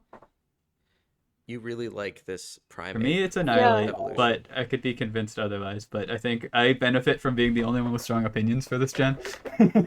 I'm good Where with for where your Annihilate. favorites were. Hey, but it is what it is. So Yeah. The Alright, shiny now, for Annihilate is really cool too. yeah. Annihilate, you evolve Primate by like killing things like 30 times with a specific move. that's really cool. Yeah, he like gets so mad he dies and becomes a ghost type. It's great. That's so great. All right, down the line. So our favorite normal type. I'm gonna try so hard to not just be a old head Gen 1er. I mean, here, if that's what it is, guys. that's what it is. I Uh, immediately okay. thought Snorlax. Yeah, I'm cool with Snorlax? Snorlax. Beware is up there for me. I might Bidoof be is up Teddy there. Ursa, but I'm fine with Snorlax. It sounds like all of us are on Snorlax. Fire. Your favorite's Growlithe, right? Arcanine's Like your up there favorite for me, favorite. but Chandelure we were kind of all in agreement on. Yeah. Yeah, yeah, Yeah, let's yeah. do Chandelure. Gyarados. Gyarados, I think Gyarados. for us. You know, if we're unks, then we're unks, all right. Yeah. So, there was a ton of Um, passion for this little hedgehog guy, out of nowhere. Shaman. I do really Ludicolo, love I'd love. Trevenant though. Trevenant, I do love a Trevenant. I could be up for Yeah. Trevenant. I'm cool with it. I think Lucha Ro- Libre Pikachu. Yeah. Electric Sheep is good for me. Rotom's here. Uh, Luchador Pikachu is pretty good. Yeah. Let's do it. Spheal. It's gotta be Spheal, but Yes, there's also yes, yes, Snom. yes. Oh no. The Spheal versus Snom. It's good. I think it's Spheal though. The nostalgia of Spheal pushes it over Snom to me. I'm gonna Wait, look but at a we better could picture do of Snom real quick. Snom for this one and then Spheal for our all-time favorite. Oh, Snom's pretty good. I'm That looking feels at Snom right now. that feels disingenuous though. Okay. I don't know. We got to make our calls for what's our actual favorite. If the same one's like 4 times, that's fine. I have a recency bias for Snom because I looked them up 10 seconds ago. Well, look but up it is what it Spheal is. and put them next to each other. Yeah. I think I would go for Spheal then. Snom fan art, and I'm gonna look up Spheal fans. Yeah, look up Snom on a fan art bench. right after. Look up Snom on a bench for me, Tommy. Okay. Oh, that's pretty great. Call for family. That's a Pokemon card. Snom is just on a bench. Spheal fan art. Spheal's pretty good, guys. I don't know. It's a ball. It's like the it's a perfect spherical plushie Spheal. Pokemon. It's a spherical Spheal. All right, fighting. I like fighting types a lot, but for none of these are like my. I don't know if I've ever had a fighting type that I was like really about, even though I thought it was conceptually really cool. Yeah. Me, it's Annihilate. I do like Halocha a lot, but I agree with those two. Yeah, let's go Annihilate for you because I'm Yeah. gonna have stronger opinions in Ghost. Rosalia, I think for me here, or Roselia over Roserade. Yeah. Definitely. All right. Ooh, we've got some big heavy hitters here. So for Mhm. me, it's Crocodile. For Tommy, it's Marowak, but I do like I'm gonna Fancy say a lot too. Lauren, you gotta pick between Yeah. Crocodile and Marowak. Groudon. Okay. I can roll a Groudon dice. No, it's Groudon. We got our answer. We got our answer. Wait, what? Just threw some of our favorites to the wind, but that's fine. It is what it is. I mean, It was Yeah. right between them too. Yeah. It wasn't even like our favorite in. no. For me, this is between Honchkrow and Corviknight. I think Honchkrow is better. Cool with that. I'm good with that. Psychic. Mew here for me, but I don't know how much fine we with like Mew. this bat. Do we like this bat that much? I like Lunala enough, but I could be fine with either. I'm not like in love with Lunala, but To me, be Mew is like Spoink. the legendary Pokemon because like in the base game you couldn't even like get Mew look reliably. up Bubble Mew, the Pokemon card for me, Tommy. Bubble Mew. Gotcha. Yep. All right, throwing it up on screen right now.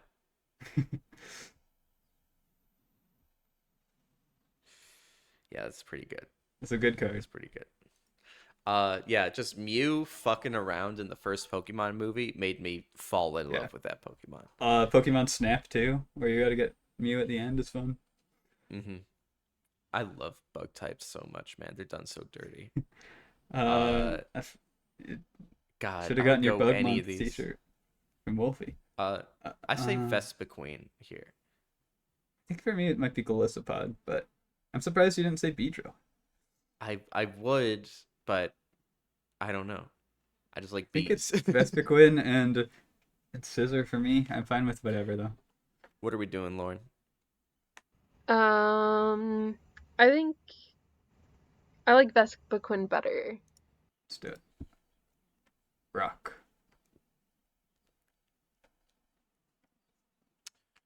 Okay.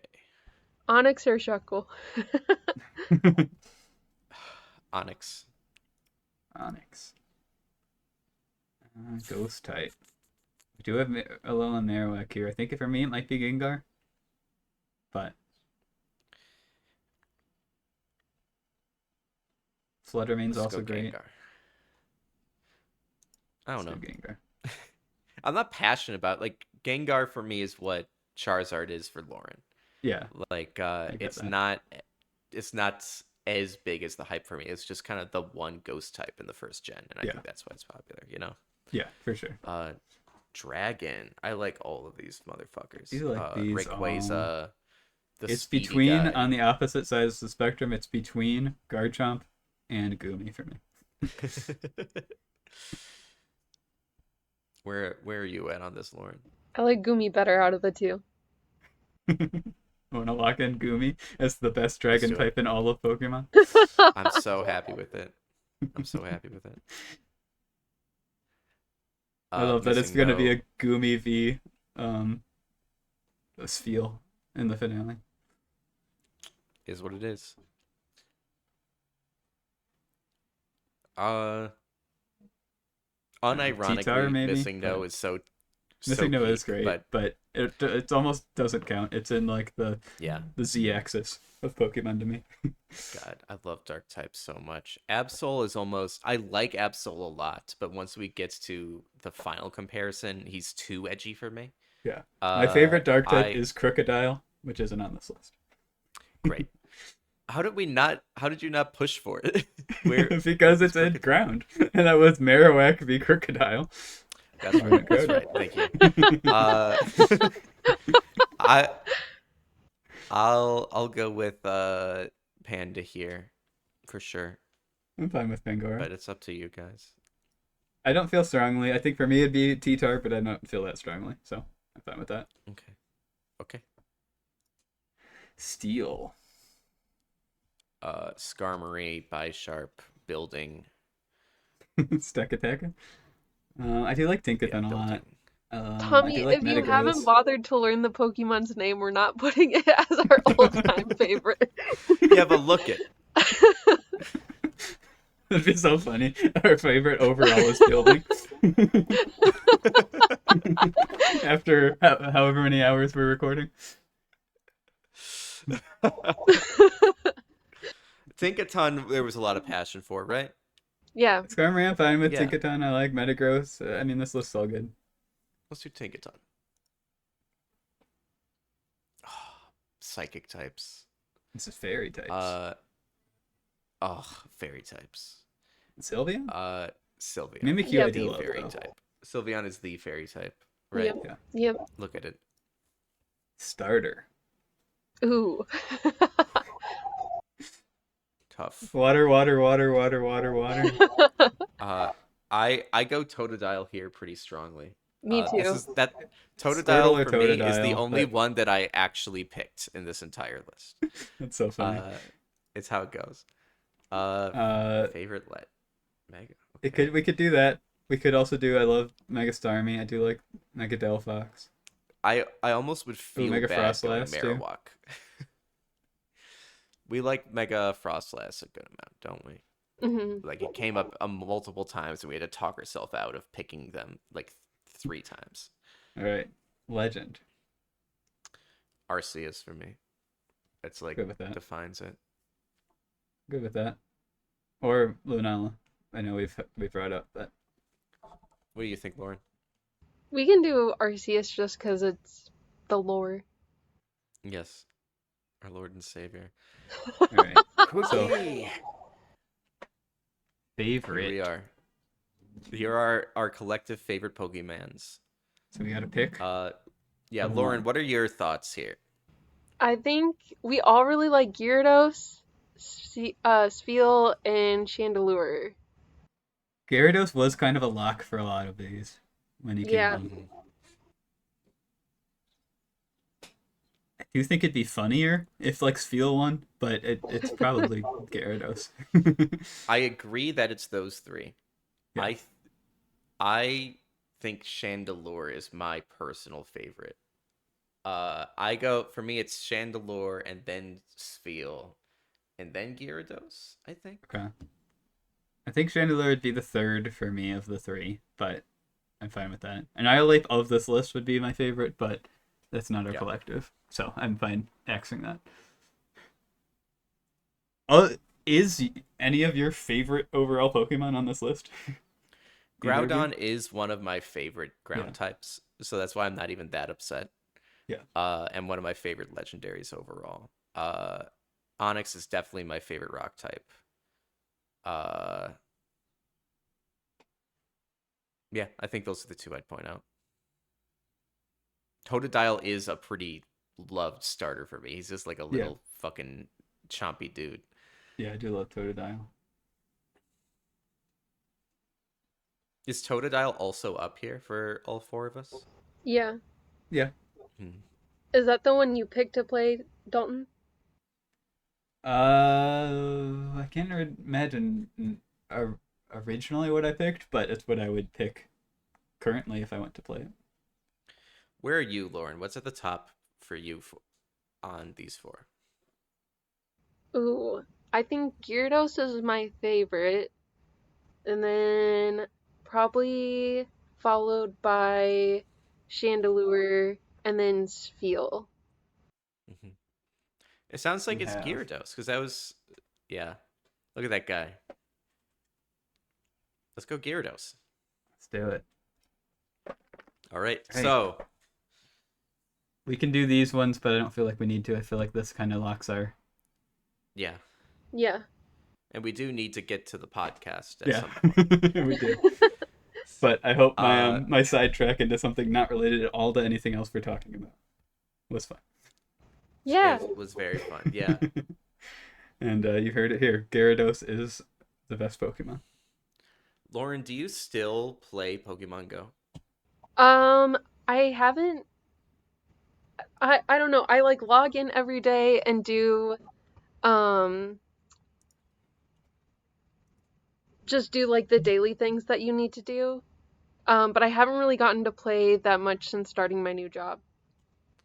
To be honest, still doing the dailies is still like 10 years later. That's still pretty good. Oh, well, I didn't start playing until maybe 2 years ago. Oh, well, then even still.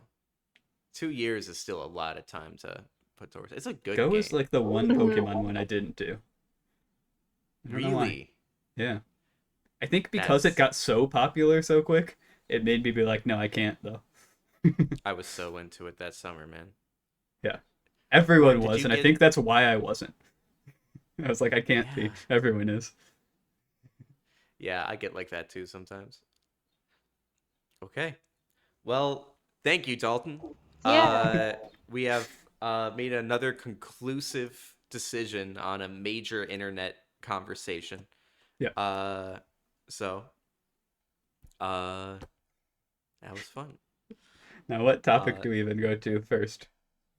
I think Because we've got to it's- switch the order all around. Yeah, it's whatever. I don't know, Lauren. You pick. Which are you feeling talking about first? Oh, do you want to go through your list, Tommy, and talk about all the activities we did? Let's do it. So, Right. for my assignment last week, I gave Dalton and Lauren a list of 10 things, 10 mini assignments that would be themed around ADD. And, you know, what are your guys' thoughts having been on the other side of this? Because I feel like just doing 10 things did, in my mind, make it a bigger task than most assignments.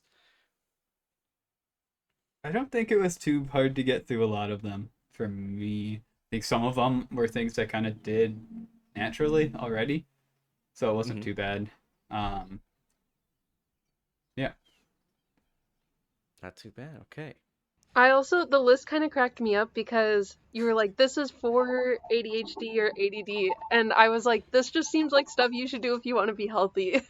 Yeah, yeah.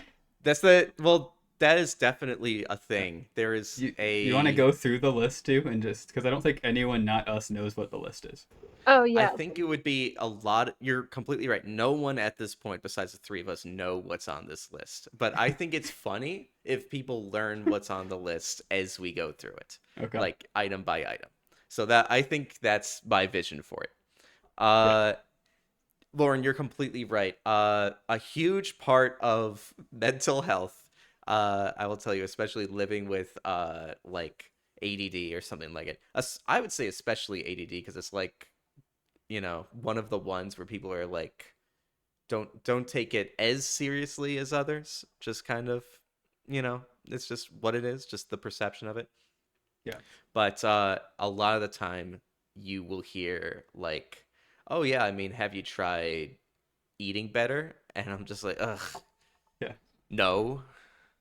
Yeah, I But was on a work call the other day, and people are like, "Have you tried like the Pomodoro method?" And I'm like, "Well, yeah, that's not quite how my brain works. You can't like schedule when your brain isn't gonna want to do things." It's like, oh, it's yeah, great because you just built in those breaks for when you don't want. It's like, well, I wish. yeah. Uh, all right. Well then, let's jump into it. Without further ado, first thing on our list, is go for a run. Which, yeah, like you said, Lauren, that's just a healthy thing to do more than an AD. It's more themed around like mental health month as much as it is ADD. And it's just like, uh, so how do we want to do this? Do we each jump in with like a little quick anecdote about what we did? However you want to do it, it's your assignment. I am a little curious, just generally speaking, what are different journeys as far as mental health stuff goes. I know, you know, Yeah. for me, I know we don't obviously have that much of an audience, but for me, hearing like YouTubers and content creators talk about their mental health and ADHD specifically was kind of Hmm. part of how I found. I'm like, oh wait, these problems weren't things that are just me. So Yeah. I think, Yeah. for me, I think it's helpful to speak my experience for others. I know obviously we don't have many people watching, but maybe someday, and maybe the few that do, it can help.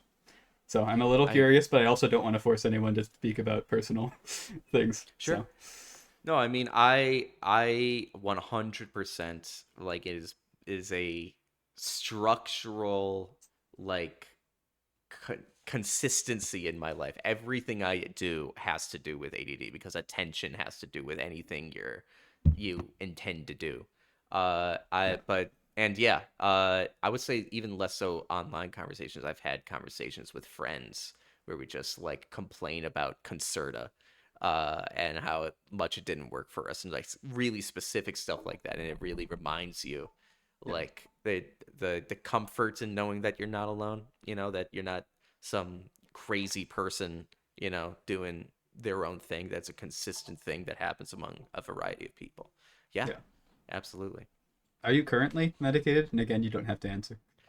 I'm not. Okay. I am really trying to be. Okay. For insurance reasons, it was hard to for a while, and then it Yeah. got to be so long Yeah. that now I have to like re-enroll to get on medication, and that has Yeah. taken a long time. I was kind of similar where I was taking ADHD medication for a bit, and it wasn't. I don't think I was ever quite able to like dial in the amounts in the medication, where it wasn't really doing what I was hoping it would. And then you would do a trial for a month, and then you'd have to, of course, call and make a follow-up appointment, which is cruel to say, Hmm. hey, ADHD people, make sure you call on time so you can continue to get your medication. And then you'd Yeah. go like you'd have it for a month, then you'd go a month without, and then you'd try again. You're like, I don't know if this is better. Hmm. And I did that for a while, and then just kind of never called back. Um, but now I'm taking, rather than ADHD medication, it's more of like a depression medication that I'm Sure. hoping will help. I think I still need to tweak stuff, but that's where I'm at now. Yeah. I had a situational depression at some point in college. It definitely helped for me. Yeah. Uh, And yeah, might trial some anxiety medication too. I think there's a lot of underlying consistent stuff. We'll Yeah, see. absolutely. I'm hoping to get like a very all-encompassing test once I actually nail a date down and a doctor down Yeah, for to sure. like really, because that's another thing about mental disabilities is there's kind of like a domino effect. Like be having anxiety can make you stressed out, and being stressed out can affect mood and attention, and Yeah. it can kind of be hard to find what's at the root of everything. And so I have considered like maybe I don't have ADD. I'm pretty sure I do, but maybe Yeah. it's just really bad anxiety, and I'm starting to believe I do have anxiety too, right? Yeah. So yeah. Uh, Lauren, anything you want to add Um, to the conversation? yeah, I mean, I don't have ADHD or ADD. I do have anxiety though. Mhm. And so I think like I had a lot of anxiety in graduate school, and so it was really hard for me to focus on doing those things that I needed to complete to graduate from graduate Mhm. school. And I almost felt like I had ADHD because I just couldn't concentrate and wanted to avoid my work as much as possible, basically. Right. Um, and Jaden Animations released a video talking about her being diagnosed with ADHD as like an Mhm. adult woman, and I don't know, I related to a lot of the things that she said in that video. Um, I found it, but I like reading through the, is it, what's the psychology book? DSM? DSM-5. DSM. Yeah. Yeah. Yeah, reading through the DSM-5, like I don't think it accurately describes my situation anymore, if that makes sense. Okay. Yeah, for sure. And a Yeah. little foreshadowing for the audience. Yeah, I mean like I said, it really is like one thing can lead to the other, and it can just kind of be like a general like mental health crisis situation that someone could be in where they get a little bit of each field, Yeah. right? Field, I don't even know what the term would be. Yeah. Uh but But you were yeah. diagnosed young though, Tommy, right? I was. I mean, it's interesting because for me, my mom was diagnosed ADD. She's Okay. very open about that. And like that kind of was in an era like before a lot of kids were getting that diagnosis and just kind Right. of, you know. And so there was a period. What part of the reason that I got off of medication is because I started reading all those articles online about how like in the 2000s kids were getting diagnosed with ADD mostly just because they or ADHD mostly just because they were uh, hyperactive kids as Right. kids because kids are hyperactive. Right. And so that kind of spooked me out of it, and I just also never liked taking medication, just I the get that. act of it. And so it was kind of the one thing that talked me out of it. But then later in life, I was like, okay, this is very much a real problem for me, and there's a lineage to it, right? Right. I've inherited this. No, that phase of people getting diagnosed wasn't happening when my mom got diagnosed, right? Right. So that's been the rationale journey there. For sure. Um, yeah, I wasn't diagnosed when I was younger, but I think, like you said, there's kind of that wave that it was hyperactive, or it was if you were doing well in school, there wasn't ever really concern. I think that was part of it. Like I always got decent enough grades, so any of the struggles weren't really considered. um, Hmm. I think that was for me. It was like, I benefited where the way my mind is different is it runs really, really fast. Where for school, a lot of times it's not necessarily testing if you're smart, it's testing if you can take exams. And I could do exams really quickly. So I think I Hmm. benefited in school from that sort of thing. Um, so I had my own struggles with things, like, depending on if I cared about the class, I would do better than others, right? And that led to its own, trouble and things. But I generally was successful enough that nothing was ever addressed when I was younger. It wasn't till later that I was like, oh, that wasn't just struggles for people. Yeah, I can relate to a lot of that. It's, you know, everyone, I feel like, has a new view of their mental health once they become an adult, right? Yeah. Uh, it's you kind of learn a lot more. You hear a lot more of people's stories. You learn what you relate to and why you might, Yeah. Yeah. Uh, but yeah. The list I made was kind of themed around general mental health. It was themed around specific ADD stuff. So I don't know, Lauren. Maybe there was a thing or two here where you're like, I don't even know what that is. Why that's on this list? Which I'm sure Dalton and I can, Yeah, I want your rationales too talk. for everything on the list. What made and what Yes, please. didn't make it. So I guess Yeah. start with Some of these, it was definitely not a didn't make it kind of list. It was a how do I get to 10 kind of list. Okay. Let's be very clear. Okay. But without further ado, uh, first on the checklist was go for a run. Was our first mini assignment. So I'm thinking like we each talk a little bit about how it went for us, and then once we've all done that, we give it a grade, and all together, try to go for like 5 minutes, like not give any single one too much attention, something like that. Does that work for you guys? Yeah, I'm sure some will be longer than others naturally, but yeah. Yeah, for sure. Some of these are gonna be pretty quick. Some of them might be long. Go for a run was almost just the assignment for me because it was Okay. something I had already intended to do.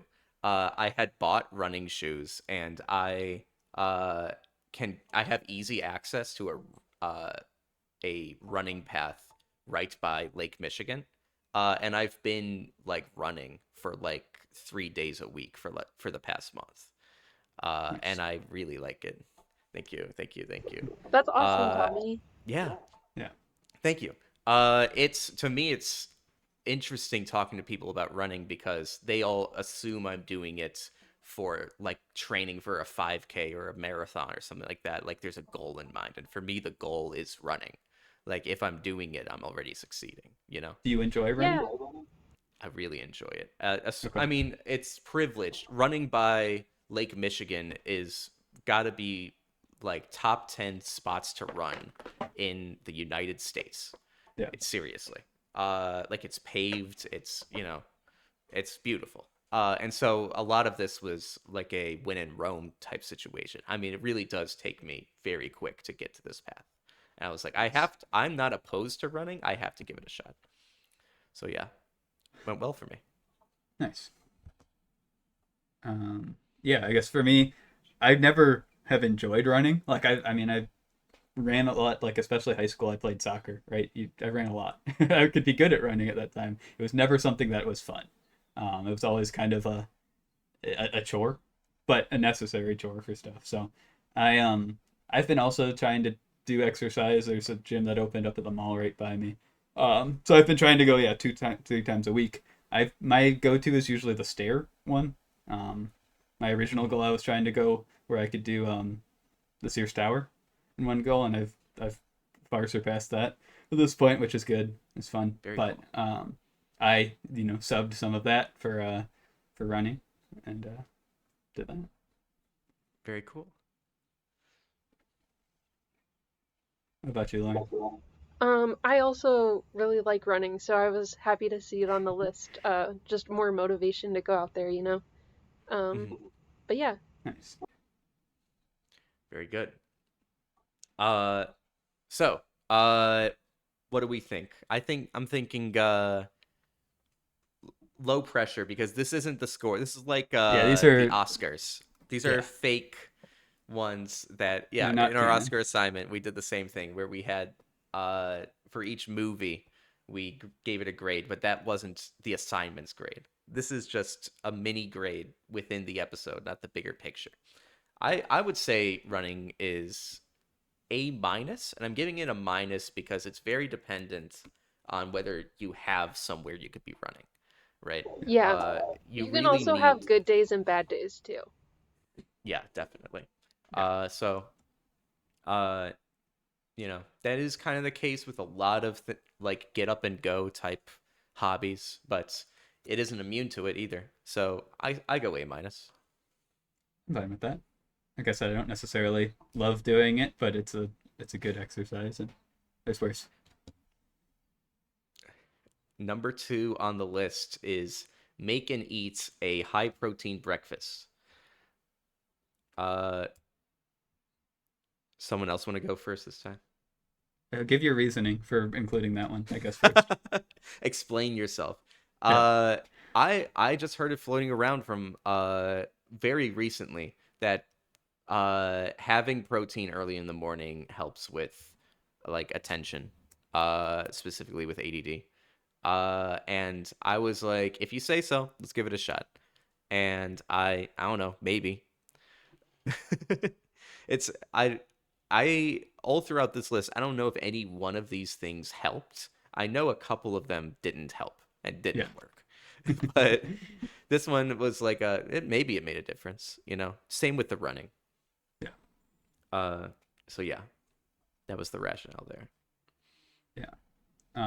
I'm not typically a breakfast person. I think my when I moved out here, the job I had was still based on mountain time. So I was starting my day at like 3, 4 a.m. So I think that's where I kind of broke that. I was like, I can't eat breakfast right now. So I would eat like a lunch at like 9 or 10 that time. So once now I've shifted to more normal hours, I still really just kind of start with lunch. So it had to be a little bit different, but I did 2 different times. I did like a protein shake one, and I did like a egg sandwich sort of one too. 2 different ways to do some high protein. I don't know if they helped necessarily, but I did it. I checked it off.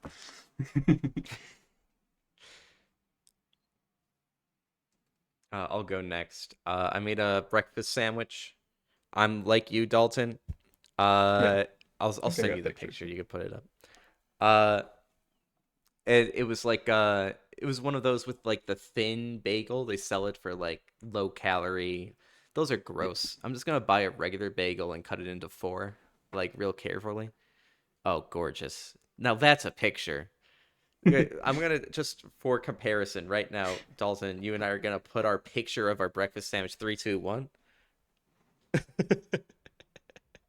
You had the thin bagel. That's the difference. I went Yeah, for honestly, the full.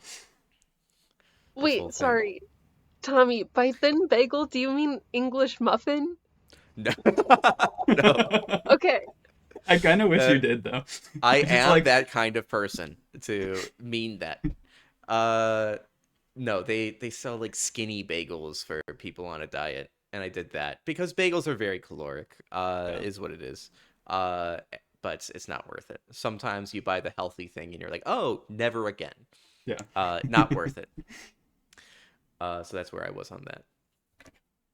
I What made about breakfast burritos, and I normally eat breakfast, so it's kind of Hell weird yeah. being the only person who regularly eats breakfast here. But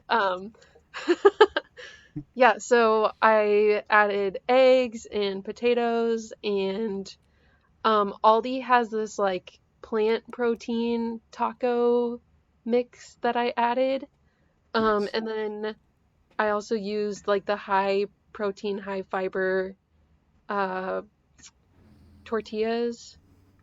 nice. Very cool. Yeah, it was good. Breakf- Breakfast I love burritos. It's not if you want to be calorie conscious, but for taste wise, put some pimento cheese in that when you're mixing up the rest of the stuff. Mm, It's really good. okay. I love a breakfast burrito. Mm-hmm. Those are really good.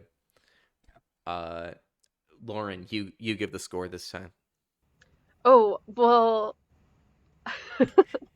I because you're the love breakfast one. breakfast. Yeah. Yeah, I think it was an S for me, but oh wait, no, we're doing the letter grade. Okay, you A. got it. A, A it is. Okay. Uh, okay. Next up on the list, uh, get a full uninterrupted sleep. Uh, when I pitched this to Dalton, I remember he said, "That's just gonna happen if it happens." Yeah. So did it happen for you, Dalton? Um, I think if it happened at all, it would have been like the 1 week where I was on PTO. I think if it happened at all, it was maybe one of those days. But I got you. I wake up a lot during sleep, so Yeah, I get that. Good effort. yeah. How about you, Lauren? Um, I feel like I usually get around 7 to 8 hours, but I'm trying to adjust my schedule so that I go to bed earlier and get up earlier. Mhm. Which uh I don't know. I don't know if I've actually been doing a good job of adjusting my schedule, but I When do you did get usually like get up? um well, it depends. Uh if I have work, I and I have to be in the morning, usually I'll get up around 6 o'clock.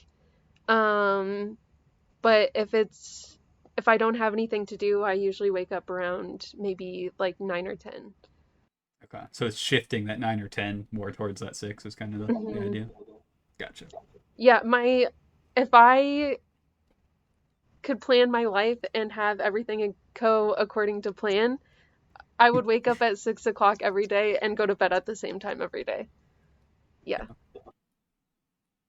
I'm usually up around 6 as well. Yeah, somewhere in the 5:30 to 6 range. It's tough for me because I want to wake up at the same time every day, but I don't want a bedtime. Like that's how I work, and I can't have it both ways. And work has Yeah. forced me to have a morning pretty rigorously Yeah. uh a morning wake up time.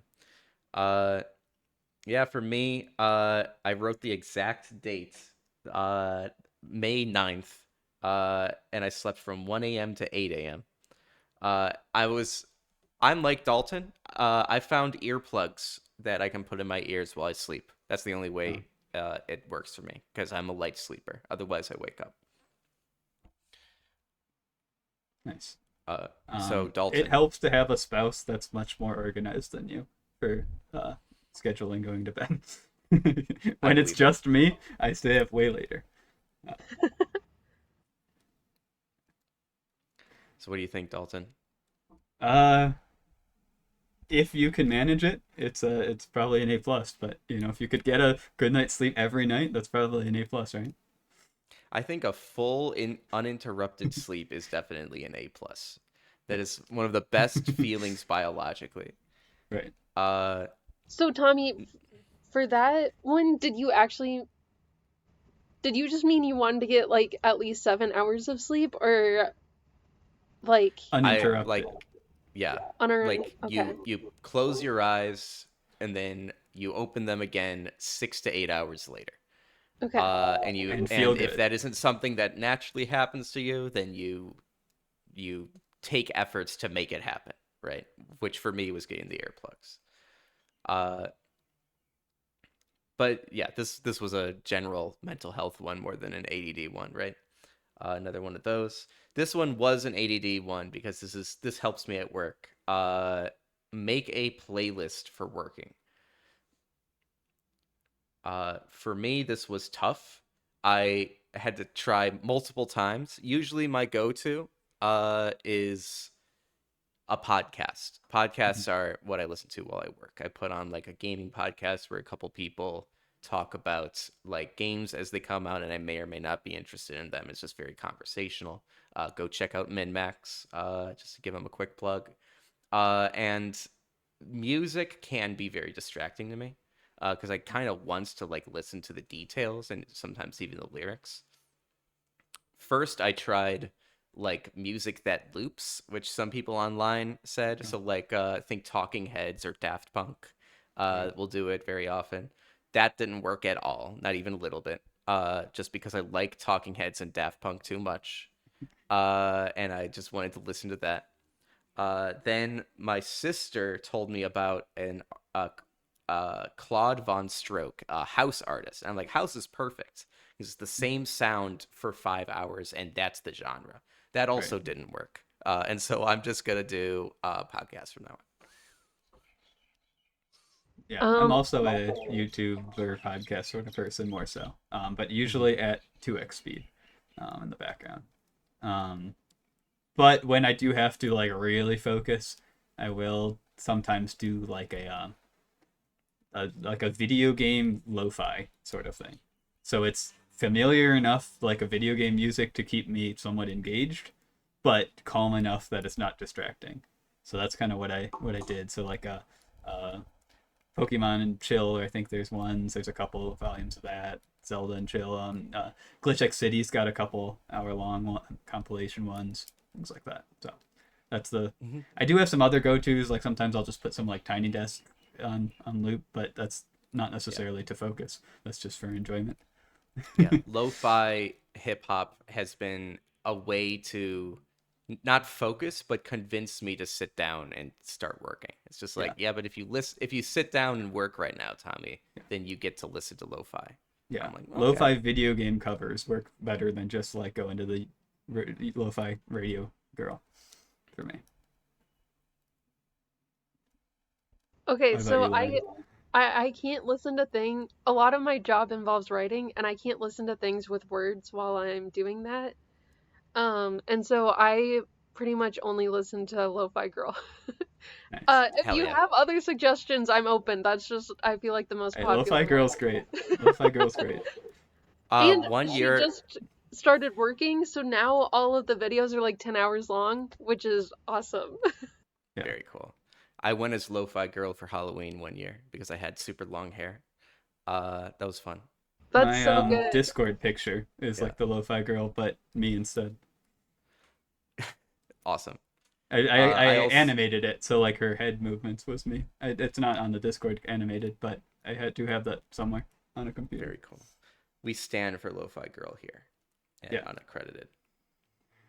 Uh, next up, Lo-Fi Girl watch. A+ tier. Yes, lo-fi girl A plus. How about the playlist itself? For me, it didn't work. It's like D. D is like the I'm sure this is for someone. It's Yeah. not for me. I made one. Tier I for me. didn't use it, but I made one. I Yeah. checked off the box. Oh, the other thing that I'll do instead of listening to lo-fi is I'll listen to movie soundtracks like Lord of the Rings or Yeah, Star That's pretty Wars or good. something. yeah, same idea. Mhm. Pretty good. I definitely it has to be instrumental for me too. I definitely relate to that. It's just lyrics in general can be distracting. But you can do Uh, podcasts? That's so funny. yeah, I don't know. I don't know the logic there, but yes, I could do podcasts. It has to be, it can't be, some podcasts are people talking about like something that happened in history or talking about a field. But like video game reviews, it's so like it's just people being like, it wasn't for me. I liked the first one better. It's just like it's like someone is having a conversation next to me. And it's just like somewhere for my mind to wander to every once in a while, I guess. I I don't know if cannot that's your exist in my own experience. silence, so I need Yeah. something, and it's usually at 2 speed. So a podcast, an audiobook, even at 2 speed while working. My, I'm broken. Dang. Your brain works at 2 speed. My brain works at like 0.75. I'll get there, but just not as It's quick. I've heard it for ADHD specifically, like the metaphor of like it's like you've got a sports car, but you have to take the scenic route. Like it's Yes, like I love that. yeah, That we should have done that. Rent a sports car. That is not on this list. Rent a sports car and drive somewhere scenic. Uh, If you're paying the bill, Tommy. yeah. With all nope. this podcast money we make. Yeah, with all the money rolling in for this. Uh, It sounds like no one argued with D tier. So I guess we'll stick with that. Uh, watch a video while playing Subway Surfers. I don't feel need to explain this for ADD. Yeah. I feel like this is the modern day like oh look a butterfly joke. Uh How did this I'll go for you? I'll one up you. I played Subway Surfers while watching the Cubs game while listening to an audiobook. Audiobook sped up, so I tripled up for you. Oh, so you had the penultimate experience. How did that go? That's just a normal day. I hated it. I couldn't do it at all. I feel like like if it was like, I don't know, Doodle Jump or like a game I had really like learned from the beginning. I didn't play Subway Surfers like that. I'm like 1 year too late for Subway I Surfers in played my mind. Temple Run originally. I didn't play Yes. Subway Surfers. Yeah, I was Temple Run. And I bet I could do Temple Run, but I would hyperfixate, right? Yeah. And so I was playing Subway Surfers and I had a video. I don't even remember what the video was. I think I wrote it down. I guess I didn't. Just didn't. I paid too much attention to Subway Surfers. They make it for iPad babies. This is another thing I realized about Subway Surfers. I forgot how bad mobile games got with like pop-up ads, and then to see that happen on the modern day scale 10 years later, I was like, damn. It's like they really want every millisecond of my attention. Was that your experience, Lauren? Okay, this is the one thing on the list I didn't do. I'm sorry. But I can That's tell you okay. how it That's would have fine. gone for me. Yes, please. Okay, if the video was something I was super interested in, I would have been playing Subway Surfers and not listening to it, and then I would have to go back and watch the video. Yeah, that's where I was. That's where I I was. always have to have like multiple things going at once. So this was, normal experience. Let's say C tier. Fair. Somewhere in C. Not tier, C. All right. Bring a fidget tool to the next podcast for show and tell. Lauren, you go first. Okay, so I don't have the. Okay, so um, I have a neighbor who's a little girl, and she gave us some squish toys for Halloween, so that would be my fidget toy, but I don't have Mhm. it with me. So instead, I don't know, I feel like I turn anything around me into a fidget toy. Like, I will Yeah. use my pop socket all day long, or like rubber bands, you just, or your hair, or if I have a pen, I'm gonna like be clicking the end of it. Yeah. That's so So, good. That's so true. I relate 100%. Yeah.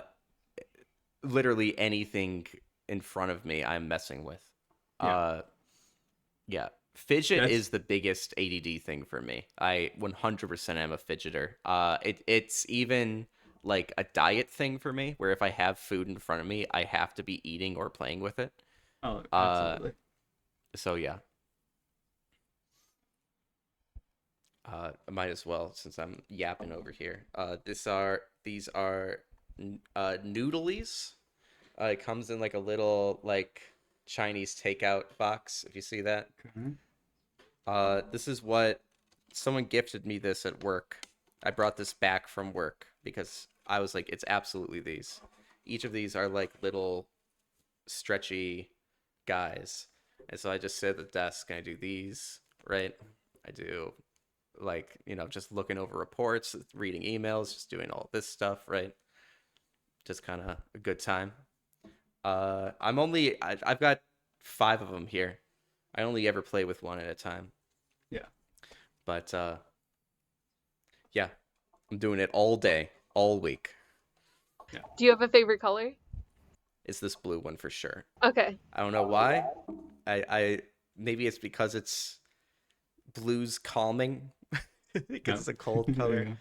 Probably not. Probably not that at all. But you know, it is what it is. Dalton, how about you? I As you're don't. fidgeting with your pen right now. Yeah, this is kind of what I brought because I don't really have specific fidget toys, and I was going to just buy something, but I felt like that was dishonest, and I felt just feeding into our capitalist overlords was not good for Mental Health Month. So Yeah. I went with the tried and true pen that was always like through school, through whatever. You can click it, you can take it apart and rebuild it. That was always a go-to. You can bounce it and catch it, and you can spin it. That was always my go-to through, however many years, decades. So that was, what I brought. I completely relate to you guys. More often than not, I'm just fidgeting with something more than like something at my desk. My go-to is I learned how to like kind of do this. I saw someone do this with their phone at one point. Yeah. I was like, that's the coolest thing ever for no reason. Uh it's like it isn't actually cool. It's spinning a I've got a phone. letter opener I'll play with sometimes. It's got a hippo on it. Mm-hmm. That's so cool. Yeah. This is a fun one for me. Having a fidget tool, I think is low B minus. Like it because more often than not, I'm with you guys. It's like I don't need something to do with it. I will find something close to me and mess around with it. Yeah. Okay. Next up, read the DSM 4 and 5 definitions of ADD and ADHD. I don't know. Lauren, you spoke a little bit on this earlier, right? Yeah. So for ADHD, it said it had to be diagnosed in your childhood. Is that I think correct? it said like the diagnosis was different, right? I actually Yeah. felt that these Oh. It definitions used to be were only childhood, Hmm. but yeah. I think that's part of it. Yeah. So like, is that it? Like the DSM-5 was like, oh, it's also in adults, or was that 3 to 4, maybe? I don't remember. Because I originally wrote this down because I know that the term ADD has been deprecated, and Yes. in modern day language, we actually have a version of ADHD and the people will be assholes out there and be like ADD doesn't even exist. It's just Right. reclassified. Like they still recognize it, all of the symptoms as a disability in the DSM-5. Yeah. But technically, by modern language, we have uh, what's it called? Like inattentive ADHD Yeah. is kind of the term. Yeah, there's like inattentive and there's hyperactive. Is that the two, maybe? Yes, I think so. Uh, and then like levels of like severity, right? Going through this list, one of the things with mental health, especially self-diagnosis. I'm not a fan of self-diagnosis. I know sometimes people cannot get access to like a doctor. I can't now to give me a proper diagnosis. I was lucky I when I think it's growing up. helpful to lead you towards wanting to go to a doctor, but I don't think it can be the end result. Yeah. I'm with you there. Yeah. But it does actually surprise me, Lauren, that you were like, oh no, this isn't me. Because that's another aspect of this. Because I really read this and I'm like, isn't everyone like this? And I Mhm. guess not. Yeah. And that's, I feel like, how a lot of people learn they have like a mental health disorder is one day they go, oh, that's not everyone, Mhm. you know? That's absolutely what it was for me. Yeah. And more than reading the definitions, what helped is I got a book that was a psychologist person or whatever, and there was a lot of different stories of different people they diagnosed with ADHD for different reasons. And that was helpful. Of like, I can find it. Here, you talk Yeah. while I find this book. This one was almost comically like relevant to me. Like a whole bunch of things that were like fake about ADD and like just tangentially, and then one thing that was just so literally about like what is the definition. Also, I've never read the how people define it. I also didn't realize that it's less of a definition and more of a here's how you diagnose it, right? Which I thought was interesting. And for people interested, it's a lot of like this person fidgets, they have trouble getting tasks done. It's like nothing that would surprise anyone, I would say. So, Driven to Distraction was the one, but I've got other ADHD Yeah. books too. I've got This one's kind of the strategy of when you're distracted by and you can't work an executive function on something, distracting yourself with a different task you have to do.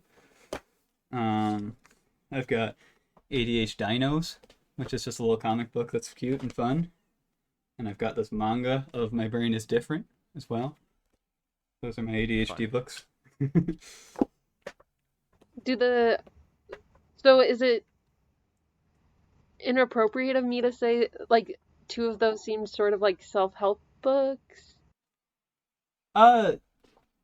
This one is a little bit more so the strategy one.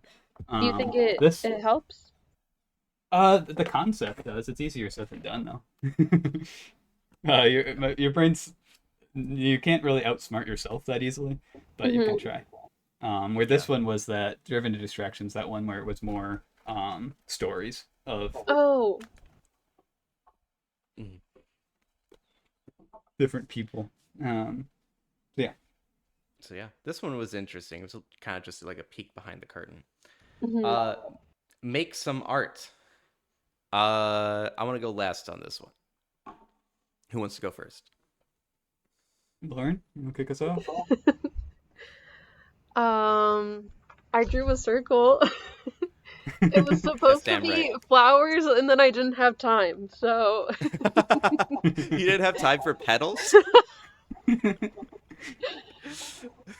well, okay, so I started doing it this morning, and then I had my cousin's graduation party that I had to go to, and there Mhm. I was like helping set up and serve food and like do all the stuff. So I didn't really have, I thought I would have more time to color during the graduation, but I didn't. So I'm sorry.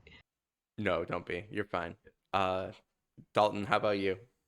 I made something that's at the end of my presentation for my hyper focus, so I'll save that. But I Okay. Mhm. also, because I felt like it fit kind of what you were getting to, it's because I do art more often. But I Mhm. did a coloring book. I got this Pokemon coloring book and colored in Snorlax. Cute. Gorgeous. Perfect. One of our favorite Pokemon. Yeah, the best Gen 1 normal type. Yeah. Uh, yeah, Lauren, I'm not judging you because I was in a pretty similar situation here. I intended, for a while, I intended to start Blender up. I don't really want to get into 3D modeling too much, but I want to be able to like make a thing or two just for like, gray boxing, Yeah. a little bit more convincingly, when I'm doing game design. And I started to do that yesterday. I like had a day off of work and I'm like, "Oh, let's be productive today instead of sit on the couch and play video games," which I've been doing a lot of. Loving it, but been doing a lot of it. Uh Instead, I felt very, very sick for a whole 24-hour period. I almost, like, for this podcast, had to, like, preface with, like, hey, everyone, I'm sorry. I'm just, like, fucking, I'm gonna be bad today. Didn't have to do that. But, instead, I did draw a little something. So here you guys go. Oops. Cute. I like that I got the most attention. It looks like. I had a little bit more time than I thought, and I I realized think, that at the very end. Tommy, I think you have longer hair than I do. Yes. At some point, I might have, but yes, you're right. That's funny. Uh, Yeah, I do so there art you go. more regularly, generally. Like even just Mhm. like our thumbnails. Not that that's hard by any means, but things like that. I did That's art. um, this one, not for this month. This would have been last month, but I did Dungeon Crawler Carl one, Oh, Dungeon gorgeous. Cool. and Princess Donut. Probably my most recent one. I like this one. Here is me as well. I usually do it more as like gifts and stuff giveaway. I don't have a ton of my own stuff. I think clearly Dalton needs to be the one to rate making some art. Yeah. I like making art. It's a solid A for me. That's damn right. Work on something while body doubling. Uh, Dalton, you can take Yeah, this I one. try to do this just naturally. Like I'll have working sessions with a coworker of mine, where we're just kind of working through a backlog of stuff together, whether we're doing separate stuff or we're working or I'm giving him advice on some of the stuff while I'm doing a different thing. That's pretty normal. But I was also in person in the office. Traveled to the office for a week, so just by the nature of being in the office with people, did that some too in a like conference room because it's not like my office. So That's gotta be nice. I would be body doubling a lot more at work if I didn't have the kind of job that needed like 2 monitors and like a cubicle setup. yeah, Yeah, it really helps. I'll yeah. So which I'll go next. Me and my brother met up at Harold Washington Library, downtown Chicago, which and brother? just uh, the youngest brother. He loved to be referred to as that. Yeah, Uh, and we both agreed that it helped way more than we expected. yeah, it Uh, is. It's kind of a cheat code and one that you like don't want to do for some reason. It's just like, no, I don't want to do that, even though I know it would yeah, be good. it's insane. It's so much easier. Uh, Lauren, what was your experience? Yeah, I love body doubling. Um, Hmm. if I'm being like 100% honest, I think that might be the only reason I did pretty well in college. Like I would just end class, I usually have something after class, go to dinner, and then immediately go to the library where everyone else was working, and so you kind of have to work, you know? Um, but Yeah, yeah, I'm a big fan. There was some video game where you hop on Steam and it's like this almost Animal Crossing-y world, and you literally just are supposed to like alt tab out of Steam and like it's like a Pomodoro game. It's uh, so gameplay light. It's really interesting to Pink me. Green made a mobile game like that, where you essentially um, start a timer on it, and it's like you can't touch your phone until, or you'll fail the task for this. You know, I think they're like beans or something. That might be exactly what my brain needs. It's a video Yeah, game where I fail if I don't do a task. let me find it because I think I Yeah, still have it. I feel Focus like Friend. for me to really be motivated to get things done, I have to be like in crunch time or I have to be body doubling. Hmm. I think I agree.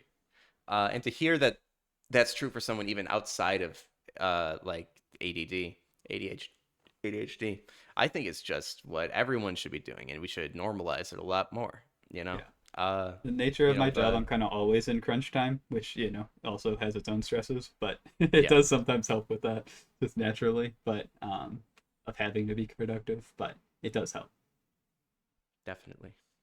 with those Uh, occurrences where you do have a little bit more time. what are we grading this? A plus, right? It seemed like This it was is pretty this good is across the board. Yeah. this is the highest rating I'm giving anything on this podcast yet. This was like wild how good this was for me.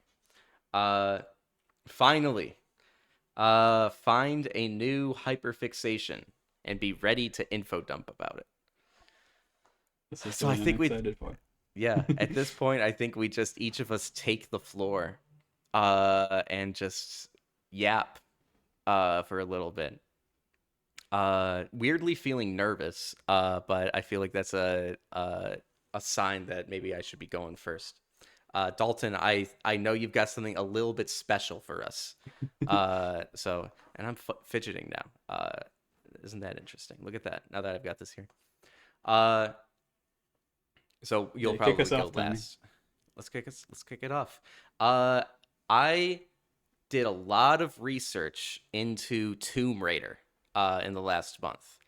Tomb Raider, less the franchise, less the games as a bigger picture, and more the development on the first game. Tomb Raider exists in a very interesting like place in video games because everyone considers Mario 64 and Tomb Raider to be where 3D platforming came from, right? But kind of Tomb Raider 1 doesn't really get its flowers in the same way that Mario 64 does. Like people go Mario 64, one of the best games of all time. No, and then people also are like, also Tomb Raider contributed, I guess, a little bit. Uh, I played Tomb Raider 1 for the first time in this past month, and you can see like a uh, domino effect of this game coming out and like all of the like Uncharted platforming or Assassin's Creed, like all the games that have platforming as an element, but kind of wants to go more of the like action uh kind of game more so than they want to go like a pure platformer for gameplay exclusively. All of that comes from Tomb Raider. But even just saying that doesn't capture how unique Tomb Raider is as a game. Tomb Raider, you don't just jump in Tomb Raider. Jumping is super easy in Mario 64. You use the stick to point where you want to jump, and then you press the jump button. And the longer you hold down the button, the higher you go a little bit, right? You can control it a little bit, and then you can control where you land in the air. And that's like how most people think of platforming these days. You can even do that a little bit in realistic games in the modern day. Tomb Raider is so goddamn complicated to jump from one place to the other. You have to time it perfectly. You have to do like Street Fighter button combos to make sure that you do the right kind of jump. And sometimes you even have to be holding down the grab button to grab onto a ledge. And sometimes you don't want to be grabbing onto a ledge. And like you have to master a move set that really does make you feel like this kind of like Black Widow acrobatic kind of character. And it really, really succeeds. Really, really succeeds for me. I'm not opposed to a difficult game at all. This is a difficult game because that's something you have to really sign up for. But it's also so calm, right? Because it lets you have to really get into a focus state when you're making these jumps. I also like how it does combat, which is all of the focus, all of the challenge is in dodging. It auto aims on who you're pointing the gun at, and then it just shoots. And then your job is to make sure Lara Croft isn't getting eaten alive by an alligator in the meantime, right? You're using all of the precise platforming and trying not to go into panic mode and just button mash. And it really, really, really works. It's so successful, and I cannot believe that anyone doesn't take platforming in this direction more often. One last point, separate from the game design side of Tomb Raider, that I really want to touch on is how the original devs view Lara Croft as a character, which is the lead designer and like the writer kind of feel like the marketing department took Lara Croft, who she was, like this beautiful like acrobatic woman, and then like threw her in commercials for like soda pop drinks, and like had her on magazines like naked and like all this stuff. And it's like they completely out of the hands of the actual like development team. And I didn't realize that relationship was ever like that. I think Lara Croft is kind of one of the characters most critiqued when talking about misogyny in video games, rightfully so. And the character model, obviously they don't get off clean, but I didn't realize that they had this whole different vision. One thing in particular, a story I found especially interesting, I guess two things. Sorry, my time to info, guys. Two things. One that I just want to quickly say is that the creator of Lara Croft, the like person who made the model, had a vision for her so strong that when he talks about Lara Croft, it's almost like a father-daughter kind of conversation. It's like, oh, she would never do that. Like that kind of like a little possessive, but definitely way more that than like, something gross. And I thought that was a very interesting kind of perspective that this guy kept talking from. On top of that, the lead writer for the first Tomb Raider game, from what I could tell, one of the only women on the team, she was they were like, okay, here's what we're thinking for Lara Croft. Her dad was a like secret agent adventurer, and she wanted to be like her dad. What do you think? And she was like, fuck that. She's gonna exist as her own character. She was already this successful academic athlete, and then she got in a plane crash in the Alps, had to survive on her own, and she came back a different person. And I love that so much. Also, in future games, they abandoned that story completely, and her dad was just also an adventurer. So that's also another little detail about Lara Croft as a character and the weird place she exists in, the world of video game narratives, fourth Wally and all. So yeah, that's everything I learned in my research project almost. What made you pick that as the? Did it just kind of happen naturally, or did you go in with that as a plan? No, I I like a retro game a lot. Mostly as an educational thing. Like I don't, no one plays Zelda 2 because they think they're gonna have a fun time these days. I think they just kind of My dad want to does, play. but he's like the one. Well, yeah, it's you know, it's it's an educational experience mostly for me, and they had it free on PlayStation for like a window of time.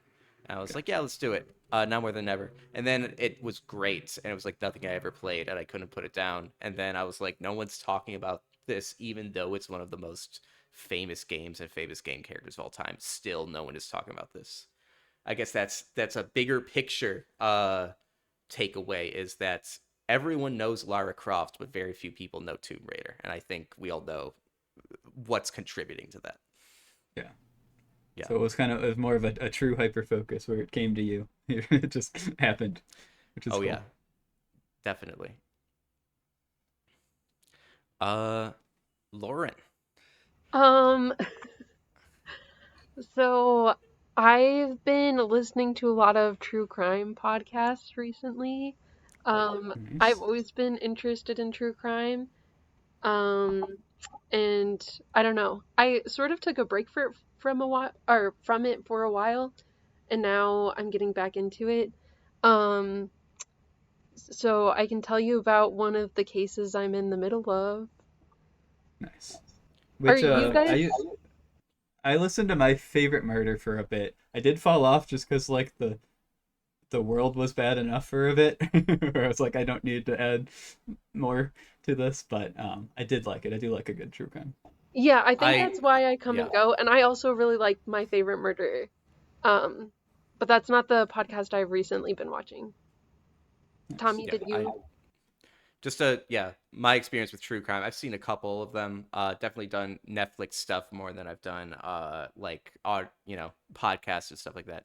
I saw that parody one on Netflix too. That was a lot of fun. The mockumentary that took place in a high school. I forget the name. Something graffiti. Uh, I know the appeal very well though. I think I would get too into true crime if I ever let myself because I'm really into mystery stuff. Okay. Do um I don't know. I feel kind of weird talking about this on a podcast. Uh No obligation. no. I'll talk about it. I just like I don't know. I it's something I enjoy, but I've been trying to be more selective about what I listen to because I know sometimes the victims' families always don't always like people talking about it or Mm-hmm. Yeah, that makes sense. um Yeah. yeah. But I listen to Rotten Mango. I feel like they do a good job of um doing a lot of research and also um like doing victim centering, and they also donate a lot of the money that they make to different charities that are Nice. sometimes related to what's going on in the episode, or just like generally mental health charities and stuff like that. But it's a husband and wife who the wife usually does all the research and like presents about the crime, and then the husband's just there to ask questions. And I like him a lot because usually he's asking like what I'm thinking. Okay. So that's a fun kind of dynamic. But right now I'm in the middle of a 4-part YouTube series on a case out of Boston. And so this man ended up dead. Uh, he was outside of this house that they had attended a party at the night previously. And there were a bunch of people in the house, and he showed up with his girlfriend. Um, and so the girlfriend is, I believe, I guess I don't know like currently where it is, but where I am in the video is she is the suspect. And a lot of people, like, I guess this is very divisive around Boston. A lot of people believe that she's innocent and being framed for this murder, but also a lot of people think that she did it. And so basically, they were invited to this house party. They show up. The girlfriend says that he went inside the house and then she didn't see him. He was supposed to go check and see what the vibe was and see if they were invited because it was like friends of friends kind of thing. And then he never came back out, so she went back to his house and fell asleep waiting for him to come home, and he never came home. And then the next day, she called some people that were friends of his that were also supposed to be at that party, and told them what was going on, like that he never came home and that they needed to go looking for him. And it was also, there was a big blizzard that night. And so the first thing they did was they went to his house. Okay, I guess I'm sort of confused because she stayed overnight at his house. Then she went to one of the friends' house so that they could all look for him. That friend suggested that they go back to his house even though the girlfriend knew he wasn't there. But anyway, they search his house for him. Again, they don't find him. And then they go to the house where the house party was at, and they find him laying there on the side, like in the yard, basically. And they start doing CPR, and one of the other friends calls an ambulance. Meantime, the homeowners never come out. And the ambulance gets there, and they can't save him. I think at that point he's already dead. And yeah, so part of the reason some people think that the girlfriend is the one who killed him is because the tail light on her car that they drove to the party in was like broken. And it's really strange because the ME didn't say that he died of like suspicious reasons or natural causes. They just literally said like, I don't know, or whatever I don't know would be on the medical form. I don't think it's I don't know. I think it's like cannot be determined. And he had some like really strange like cuts on his body and stuff. And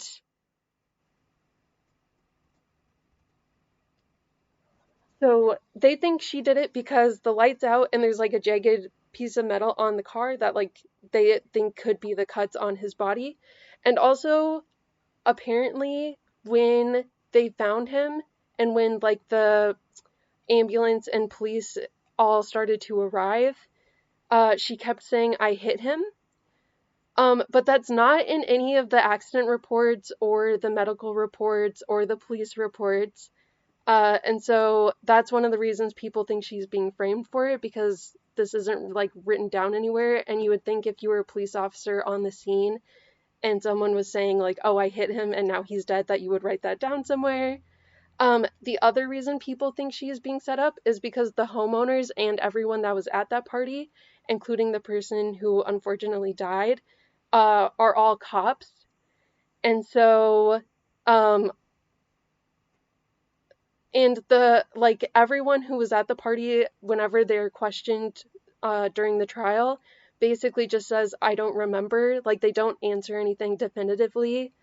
And so it's all very, very strange. Yeah. Dang. It's always like so many factors. And like it happening at a house party, like that's just like as far as like crime scene investigation, that has to be a nightmare. Right? It's like, Sure. okay, so maybe this is the footsteps of the killer, or maybe it's just like some drunk kid, right? It's oh wow. Tough situation. Yeah.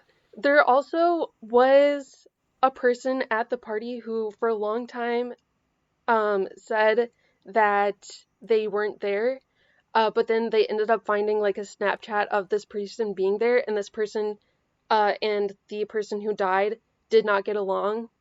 Um, and so they're thinking, and in the Snapchat, it was taken, or there was like a Snapchat photo taken a few days after this party, and that person had like bloody knuckles that were all cut up and stuff, and they're like, okay, so some people online are like, okay, well then you're the one who killed him because you have cuts all over your hands and stuff. Um, the other thing, the homeowners had a dog that did not like people, and so they were thinking maybe the scratches on his body are from the dog because the dog attacked him. And they also, like, pretty much after this happened, they redid their entire basement and sold their house that had been in their family for generations and generations. The other thing that the, not the offense, but what, um, the witnesses for the prosecution did that was really weird is they knew their phones were going to be confiscated for the trial, basically, but they're all cops, so they disposed of them in a military base where the garbage is basically incinerated the next day because they can't have like important documents and things getting out. Um, so yeah, it's all very, very strange. Definitely. Yeah. Interesting. Well, definitely interesting. Best wishes to the family. That's a tough situation. The other thing, Uh, because right now, I don't think that the girlfriend did it. I mean, she's done some weird things, but I don't think she did it with the evidence that we have. But the person who died, his family does think that she did it, which is mm, kind of weird. yeah. I don't know. Interesting. How far in are you? You said you're not quite finished with it. So I've watched 2 of the YouTube videos out of 4, and they're Hmm. all like a few hours long. I got you. Nice. Wow. Do you have any other favorites? I know that's your current one. Do you have any other favorites? Recently I watched the same person talk about the Duggar family, which Okay. there were crimes against children in that episode, so I don't really want to talk about it a lot, but Yeah. yeah. Yeah. It's another good listen. Yeah, I think she does a good job on all of her videos, and her YouTube intro is so cool. Okay. It's very Nice. noir. Nice. Very cool. Have you seen what is it called? Dear Zachary? I have not. Should I? Okay. It's a really good true crime-ish like documentary. Okay. It's good. You said it was called Dear Zachary? Yeah, it's like Dear Zachary. It's like a letter about a father to a son, something like that. I can find it. Dear Zachary, a letter to a son about his father from 2008. All right. Thank you, Lauren. These things are always so fascinating. It's like, Yeah. God, You're gonna get me hooked. How long is a video? I think the first video was about 2 hours, and I think the second video was also about 2 hours. Yeah, I may give it a listen. Dalton, you want to take us home? Yeah. I will have to share my screen again. I made a presentation. Hell yeah. Let me do that. Just do my entire screen. All right. So I made a presentation called I watched 340 episodes of Chikuwa in a day and why you should too. A hyper-focused deep dive. It was actually 2 days, but that's the worst title. But I did read over 1,100 chapters of the manga, so I get a pass. All right, so it's kind of funny that Lauren mentioned Jaden before, because that's one of the creators that introduced me to this. So I've kind of had this in my sphere of influence, but never dug in for a bit. So Jaden Animations has had a couple episodes on it. Karina, one of the hosts of Drawfee, has drawn characters and referenced it. Mother's Basement, which is like an anime YouTube channel, made an episode about it, about kind of the hidden depth of it. So I had some of the like experience around me, but I hadn't really dug in. Also, this is a presentation I made weeks ago, and I don't remember what's on it, so it's up. So yeah, what is a chikuwa? So it literally means in like Japanese, it's like something small and cute is kind of what it translates to. So it started as a web manga, where the Nagano, the mangaka, was just kind of posting on Twitter and in 2020. So it did get pulled by Kodansha into physical tankobon volumes. So that's like the manga, thin mangas in Japan. And then later an anime adaptation premiered.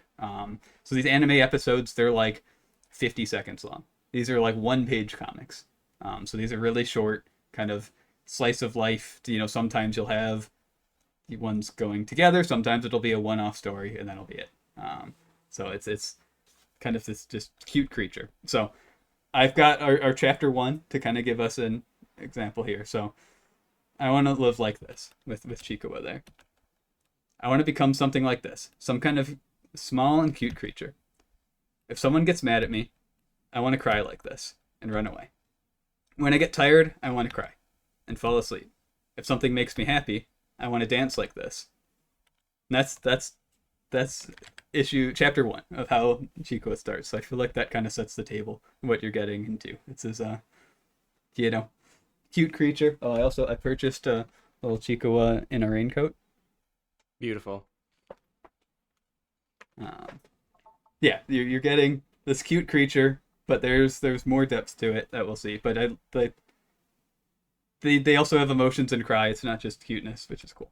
So we've got our main cast here, our central trio. We've got Chikuwa, who's just kind of timid and emotional, but they can be brave. They won their house in a raffle, so they have a house. That's our titular character. I think they can speak technically, but they don't speak. They just kind of make sounds. It's kind of how they communicate. You've got Hachiwari, which is the one that can talk. They speak fully. They're kind of the best friend to Chikuwa. They're very kind and optimistic. They are kind of like the ideal best friend you could have. And then you've got Usagi, who's very energetic and fun and just kind of runs around and causes chaos. But I think is, smart in their own way too. They're not just chaos, but they're a rabbit who's just kind of sprinting everywhere. I don't think they know how to walk. Right? I gotta interrupt this real quick. Which one are each of us? Ooh. I think we might kind of all be a Hachiwari. Hell yeah. Happy with that. Thank you. Yeah. We have some other supporting cast though. We've got Kurimanji. He just kind of likes drinking beer and having snacks. That's pretty much his stories. He'll just kind of drink a beer and just kind of make a like sort of sound, which is great. You've got Rako, who is like the shonen protagonist monster hunter guy. he's just kind of like has Monster Hunter aura, and the rest are like, oh, he's cool, and that's kind of all he is, which is great. You have Momonga, who is just kind of like weaponized cuteness. They're just kind of chaotic and a, look at me, I'm cute sort of character. There is more to that character. With I guess I can get to with more of the hidden depth. There's more characters too. We've got the like ramen salesman person. We have the used book salesman with the little crab ears. They were, for a long time in the manga, they were a like faceless character. A lot of the characters are just kind of gray and you don't have features. But eventually they like got a headband given to them and became like this colored character, which is interesting. And then there's also these like guards that are, they're kind of their own personalities. They the one with the little bag will make different clothing and like pajamas and things like that the characters will purchase. But it's kind of an interesting world where it's a like there's a gig economy. It's a world where the land kind of provides for you. You'll just like walk and there'll be a like rice machine just full, or like a big thing of flan or something. Like you don't need to do money for anything, but there's like gig economies. There's like weeding sort of jobs. There's like putting labels on lemons was a job that Chico did for a bit. Then there's like monster hunting, where you kind of go out and you fight these monsters. And beyond that, there's like studies for higher pay. Like Chikawa takes this level 5 weeding exam like a few times. They originally take it with Hachiwara, and Hachiwara passes, but Chikawa fails it.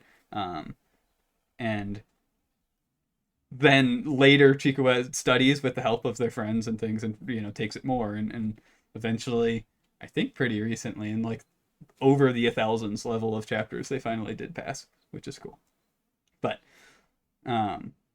yeah, there's like this gig economy on top of things, even though it's a world where popcorn just kind of starts flying out of the earth. So that's kind of the two sides of this. You have the light-hearted joy. This is where there's just some like flan, and the whole episode or chapter is just kind of they go and they bounce on some pudding and they eat some, and that's it, right? But the other side, you have like the existential horror. You have the depth to it. So this is kind of a story that happened over a few parts. Anako, so it starts out, Chico was in the factory labeling lemons, right? As you do. And they have a person next to them working. Again, they're kind of this gray, you can kind of see on the bottom of the screen, there's kind of gray characters where they're featureless. And they're just kind of working next to each other. And I think one of the episodes, they like pass each other and they realize they had like matching pajamas or something. So they bond a little bit on that. In like the lemon labeling factory, you like get paid by like putting a coin on like a frog or something like that. So another couple episodes, this big chimera creature shows up, and it's a world where monsters happen and you can fight them. And this monster seems to recognize Chikua. And I think there's like a frog around as well. So it kind of like very much implies that it's this former coworker from the lemon labeling factory that got turned into this monster. So they kind of got transformed into this dangerous monster, and this monster then continues. They seem to. There's kind of a duality where they seem to really like killing these people and fighting them, but they also clearly had that knowledge of their past life and recognized Chikua. There's also Momonga, the squirrel, right? It's pretty heavily implied that they were a monster that body swapped with this squirrel. So there's now a monster that exists that was the squirrel in a past life, and the squirrel that's kind of this weaponized cuteness was this monster creature, and I think that's why they want this attention and this love that they never really got as a monster. So there's like weird depth to this like cute creatures world, which I think is what makes it resonate with some people more than other things. So it's really popped off in popularity. You can see this is from an article here. Sanrio, so that's Hello Kitty, that's Gudetama, that's all those sort of characters, right? You can see their follows, where you can see Chikoa's Twitter, right, or X, I guess now, and the Nagano the creator, right? You can see how much of a like phenomenon this has been. Less in the U.S. currently. There's not really like official translations and things like that as much, but it'll I'm sure it'll get there because it's going crazy in Japan. There's even like a park they opened, right, where you've got various real life scenes and things like that. This opened last year. So it's like a lottery entry to get in. It's like you can't just like show up and get a ticket. It's that sought after for going there. So yeah, that's kind of Chikua. You've got Hachiwara there. That's kind of, it'll work out somehow. There's this grind, but it's that friendship and that kindness. So yeah, that's Chikua. Awesome. So Jaden and Drawfee creators like got this on your radar. What was it about it that drew you in the first place? Yeah, I mean, why was this suggestion something you latched onto? They, in both Jaded and the Mother's Basement one, they had talked about like the hidden depth of it, which made it stand out to me a little bit more than like I don't have any interest of like reading a Hello Kitty manga, right? It's just kind of a cute character, right? I'm happy to look at one, but I don't need to read about their adventures. But yeah, knowing that there's kind of more there, and it's kind of like a weird, interesting world, was kind of what drew me in beyond it. Anytime someone says, but there's more to it, then they quadrupled their chance of getting me to watch it or read it. Absolutely. What is your favorite character? I think Hachiwara is the like best friend you could ask for, and I like that sort of character. Good shit. So you said there's... Oh. Yeah, go ahead. No, you can keep talking. Oh, I was continuing on what I was saying with the best friend stuff. Just they're kind of always have that kindness and trying to help make sure Chikua can study and things like when they passed their level 5 weeding exam. They were obviously excited for that, but they realized their friend was also sad. So being able to have that, I'm happy, but this person's sad, let me also be there for them, and not just celebrate and things like that. But very cool. You said there's a manga? manga? What were you saying, Lauren? You said there's a manga? Yeah, so it was there's no like official English translation, or at least not releases, physical releases. There might be official translations, but there is, it started on Twitter as like a web manga. But now there is some collected tankobons as well in Japan. So if most of the characters don't talk, how do they sort of get those emotions and ideas across in the manga? Yeah, so Chikua doesn't really talk, Usagi doesn't talk, Hachiwara does, Rako does, Momonga does, these guards do. A lot of them do talk. It's mainly just Chikua that doesn't. Mm-hmm. They kind of just make sounds. Okay. So there is plenty of dialogue, but it's also just kind of miming things, or Chikua can kind of make motions and sounds, and Hachiwara can be like, "Oh, you mean this?" So that sort of thing, right? It helps to have the friend that can talk next to you.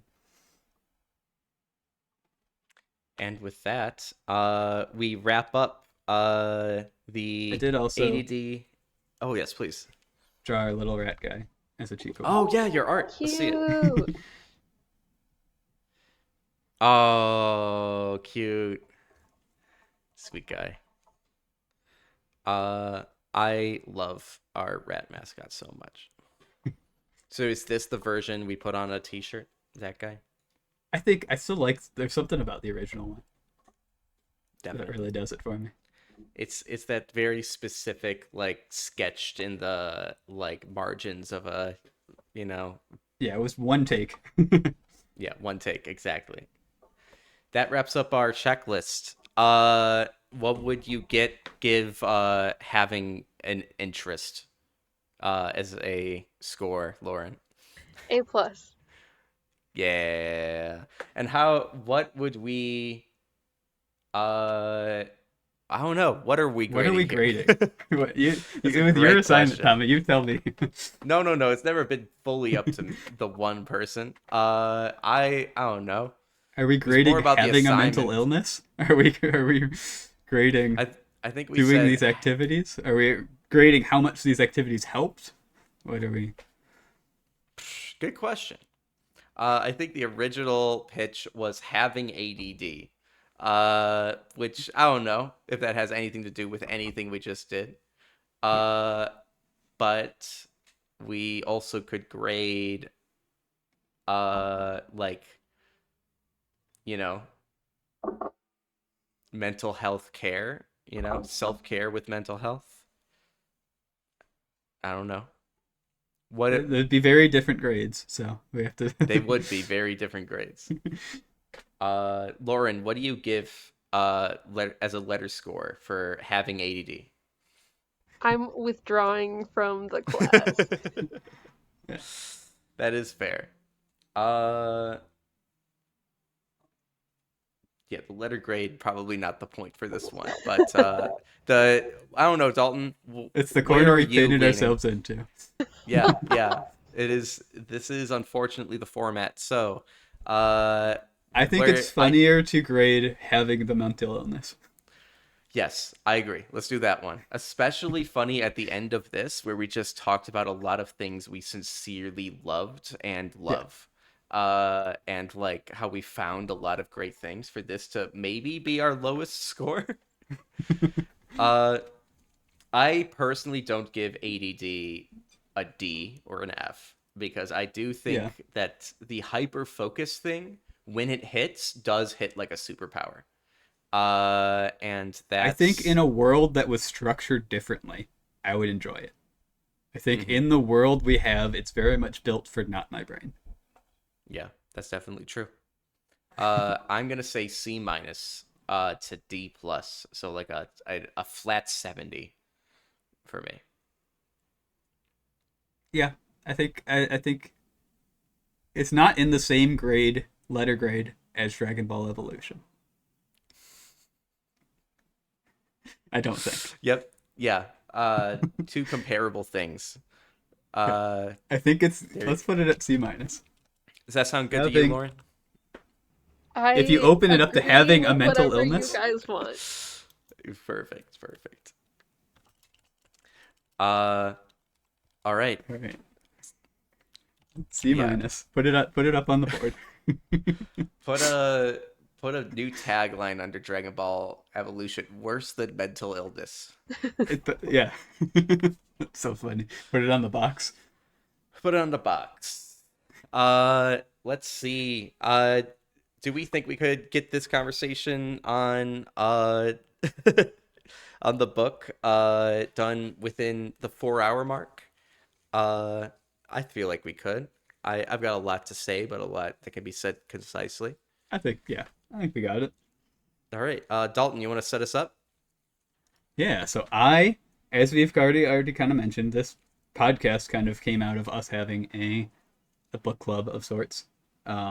So both continuing that spirit and also just sharing this thing that has also been kind of a hyper focus of mine since it came out. So not since it came out. It's was another thing that was in my line of sight for a while, but like I was going through all of the Cosmere books for Sanderson and things like that, so I didn't get to it for a bit until January this year.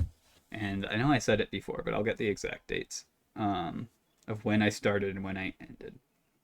So I started book 1 January 15th and finished book 7, which was all that was out at that time, on February 7th. So I was doing like a book in every 2 to 3 days.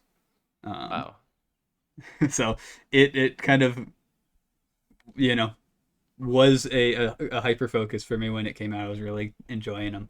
And then also similarly at that same time and since, it's like really blown up on a larger scale. So Mhm. it's announced as it's getting a TV show. It's got a TTRPG game that was backed crazy amount. It's gotten comics. It's gotten book 8 that came out and brought a lot of attention. The Colorado Avalanche, the hockey team, had a dungeon crawler Carl Knight for one of Fun. their games. Like it's gone crazy in its popularity even since then. So I wanted to bring you all along for the ride. It's interesting because this is the kind of nerd famous that eludes me somehow. Like Yeah. it surprised me anytime something like a ton of nerds are into. I'm like, I don't know how the algorithm isn't constantly pushing this on me. But it wasn't for Yeah. this. Like, this isn't the first time I heard about it, but it effectively might as well have been. Uh, like I knew the name, like the title, and I think that's the only reason I even knew that was because of Audible. Right. Just being like, oh, you liked Mistborn, here's another nerd thing. Uh, so yeah. Lauren, did you know anything about this going in? I did not. No. I'm happy to spread the good word of Matt Dinneman. Hmm. Uh, where do we want to start the talk here? Yeah, I guess the other wrinkle I've had was to make sure at least part of it was an audiobook. And that had come Mhm. out of our conversation with Lauren about Mistborn, where she had said she wasn't really an audiobook person. Mhm. Where I knew Jeff Hayes in this one was incredible. So I was Yeah. like, well, if this one isn't going to work for you, none are, right? Yeah, definitely. I think this person, I just as someone who likes to do voices, and I do voices as a DM, keeping a Patrick Warburton doing like Duke Nukem voice for 16 hours. Keeping that up is a masterclass in being a voice actor. It I does. He does like, get a little less Patrick Warburton as it goes on, but they do yeah. have a funny joke where in a future book, we have a little bit of a section with Carl's father, and they have Hmm. Patrick Warburton do the voice for Carl's father. That's damn right. Yeah, That's damn which is right. so funny. Oh, it's so funny. Uh, so props to them just for keeping basic narration constantly done in this voice. There's a universe where every time he talks, he does Patrick Warburton, Duke Nukem voice, but no, uh, every fucking line, and not in a way that's difficult to listen to, which is even harder. And the Uh, you range, know, because you have. and the I didn't range. realize when I first read it that it wasn't like a full cast one. Like the Yeah, range difference between like a Princess Donut and a Carl. I was like, wait, yeah. how is that the same person? What do you mean? Seriously, seriously. Oh my gosh. So yeah, he does an incredible job. For sure. Uh, Talking about the characters while we're adjacent to them. I I love the characters in this so much. Uh, I think uh Carl is like a perfect like straight man to the chaos of the story, right? Like he is straight man in the comedy sense. Yeah. And he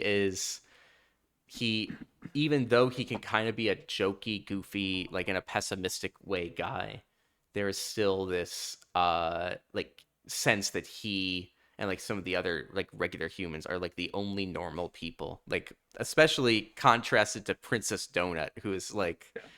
so fun, but like so out there. Yeah. It's like just a talking cat. Uh just like in this like Elizabethan like queen voice. Yeah. It's really good. You also get the dichotomy of Carl where he is that straight man, but then he's also the guy that comes up with the crazy plans. Yeah. So, it's like, all right, he's got to Carl it up. Hmm. Did you have a favorite between the two, Lauren? Um, I don't know. Okay, well, yeah, so this is one of the first audiobooks I've ever listened to. Hmm. And I now that you say that, I do get the Duke Nukem, but to me, Mhm. all I could picture in my head was the Marlboro Man. And so I was like, this is not who I think this character is at all when I was listening to That's it. so funny. Um, Oh, Not that the Marlboro Man can't like play D&D or whatever, but that's um so funny. and so then I started listening to it at 1.5 speed, and that worked a lot better because it sort of pitched his Okay. voice up a little bit. Um, and yeah, I don't know. I really loved the book. I'm so For audiobooks, I liked it because I could keep like listening or reading while I was doing other things. But I also found that a lot of the time I was just listening to it and being on my phone. And I like reading a physical book because it gets me off of my phone. Yeah, Um, I get that. and so I want to read the physical book for book two, and I'm curious to see if I read it in like a new voice that I create in my head, or if I keep reading it in the voice that the voice actor did. Hmm. We'll get plenty of new characters too. So even if it's Hmm. not Carl and Donut, you can see some of the other characters and be like, was that how they sounded to me? Hmm. I have And no I have shade to the some. voice actor. He really did incredible. It was awesome. Hmm. He does Marlboro get a Man is little so less interesting. Warburton too. He does I believe it. lock in the voice a little bit more as future ones. It's that all he had to do was this first book, like to impress me. So Yeah. call me impressed. Uh, I think it is a very the term isekai is used a lot to categorize anime, right? Like that are Right. about real people being thrust into a video game world, usually a fantasy video game world, right? Right. Uh, and that's kind of what I think of when I think of this story, is that whole category of Yeah, uh, a little bit. a little bit. So. What is it more to you? Because that's immediately where my mind goes. Um, Isekai, there's usually a little less. I guess it's kind of a wider genre where some people think some things are and aren't. Hmm. Um, there's some gray area, but a lot of times it's a like died and reincarnated as, you know, Mm, okay. where there's a little more choice to this, if that makes sense. But it is definitely similar, and like all of a sudden your world's turned upside down a little bit. Yeah. But isekai a lot of times it's I'm in this foreign world, but I'm the one person with this different expertise from a different world, Yeah. um, which is a little different from this sort of situation, right? That's interesting because Sword Art Online is one of the biggest ones, and that definitely has a ton of people. It's almost like no one from the new world. Yeah, that's kind of in the subgenre of like video game, sort of locked into like an MMO rather than Yeah, a reincarnation sort of. I got you. But that's where my mind went. And him just being like in his underwear trying to get his cat from a tree. And then the world's like the apocalypse starts and he needs to go into a dungeon. It's just like,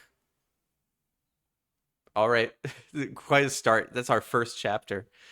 Yeah, Uh, oh yeah, it's just it's the kind of setting that really uh makes me want to like it's a page turner, right? yeah, absolutely. The biggest thing I would say about this is that it's a page turner. Like I want to know like the next book is starting with him like choosing his class and his race, which like as a D&D guy, immediately I'm like absolutely I want to know what he's picking. Right. Uh and I feel like they alluded to it being something a little less traditional, and I'm hoping that's true. Uh, it's and like yeah, I felt driven to read what comes next. Uh, with every chapter, you know, and I don't know, it just works out. I also just anything Princess Donut does, I love. Also, Yeah, Princess Donut is great.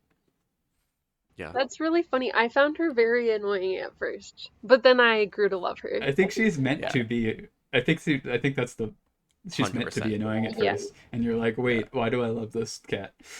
Yeah. 100%. She was annoying at first because it's like now he has to deal with this is like the tone of the story, and that definitely comes through in like the reader's emotion. Hmm. Yeah. Uh, anything that Well, I stuck think out it's to also you on a you get reread? a little bit. Ooh, sorry. Um, I guess I'll finish my one thought and then I'll go Yes, into please. that. You get a little bit because you kind of started thinking, oh, this is just his girlfriend who kind of cheated on him's cat, and then you get further like, oh wait, no, he was going to try to like take this award-winning cat and try to deal with the consequences and things like that. You learn how much Carl cares about Donut as you start caring about Donut as well. Mm-hmm. I think is part of what helps with that. Yeah, definitely. But I guess as far as a reread goes, I have. This isn't necessarily my first reread. I have done on plane rides sort of thing. I've put it on kind of in the background before, Mm-hmm. but I did the full re-listen of the audiobook. I did a listen of the immersion tunnel version of the audiobook, where they've got more of the sound effects and it is more of a full cast. And I did the first volume of the comic that came out. I did for this. I have also, of course, read the book 8, and I think I did book 7 as well to prepare for book 8. So Awesome. Tell us more about the audio tunnel thing. That sounded cool. I think it's cool where it adds more of the sound effects. But I honestly think I liked the base version more. Where so sometimes the sounds can be a little distracting comparatively. Where I think he does a good enough job that I don't think it needs it. Book 8 is a autographed copy. Oh, sick. Cool. But yeah, I kind of liked the base one better, weirdly. And I think some of that's too, like, it is more of a full cast where Jeff Hayes still does some of the voices. He still does Carl, still does Donut, but some of the voices are different people, and you're like, wait, that's not what you sound like, which isn't necessarily fair to that person that's doing that new voice, but it's like, wait, that's not you. Definitely. Lauren, did you like the setting? Yeah. I mean, having to survive a dungeon is super interesting. I'm surprised that they only really did 2 floors in the whole book. Book 1. Sorry, is that a spoiler? I People think, if yeah, you're yeah. gonna get spoiled if you're listening to this and haven't read. Okay. I think that's fine. Yeah, I have a prediction. I think B is still alive somehow, Mhm. cause I just think She that's keeps the getting brought funny. up. Yeah, and it's the funny thing to do, and like I feel Mm-hmm. like this book would do the funny thing. I'm Yeah. super curious to know um what's gonna happen with the 2 hunters that are like actually, or not hunters, the 2 dungeon crawlers that are actually killing other dungeon crawlers. Um, Mm-hmm. because yeah, I just can't imagine uh if I had a kid, I can't imagine killing them. So there has to Yeah. be either a good reason or they're really just unhinged, I guess. I don't know. I definitely think the former. Maybe not a good reason, but a deeper reason for sure. Hmm. Uh, that's a whole aspect of this book that I found really interesting. Like the in it sets the tone in the first book, first chapter. Things are goofy overall, but have that like dour depth to them. Like Hmm. something like they do not pretend that this is anything like at the end of the day more than like tragic and evil that this is happening, right? That I have heard all of Matt Earth is being forced into this. Yeah, I've heard Matt Dimmonen describe it as the book series as, I think a lot of people see the goofiness and think of it more as that, but he says he kind of thinks of it first as like a horror sort of story, which I think Mm. with that mindset does make sense in some ways. I would Yeah. say reading this book, it surprises me, to be honest, but I definitely could see like almost everything that starts out comedy first for me, ends up over time getting more serious. Like thinking about just It any still keeps its sitcom. comedy. Obviously, things. Well, of course. Yeah, although obviously things, but it does keep its comedy. But I think there is more body horror and even psychological horror than you really think about on the surface because it's layered behind comedy. Hmm. Like the first boss he fights with the like cockroach lady and things like that, like the visuals of that, and then thinking about how that was a real person that they kind of forced to be that and whatnot, and then having the visceralness of having to like kill that person with your own hands Yeah. is could very much be horror. And Hmm. Yeah, definitely. Yeah, I Uh, think maybe it just doesn't register as horror because all the characters almost accept everything super quickly.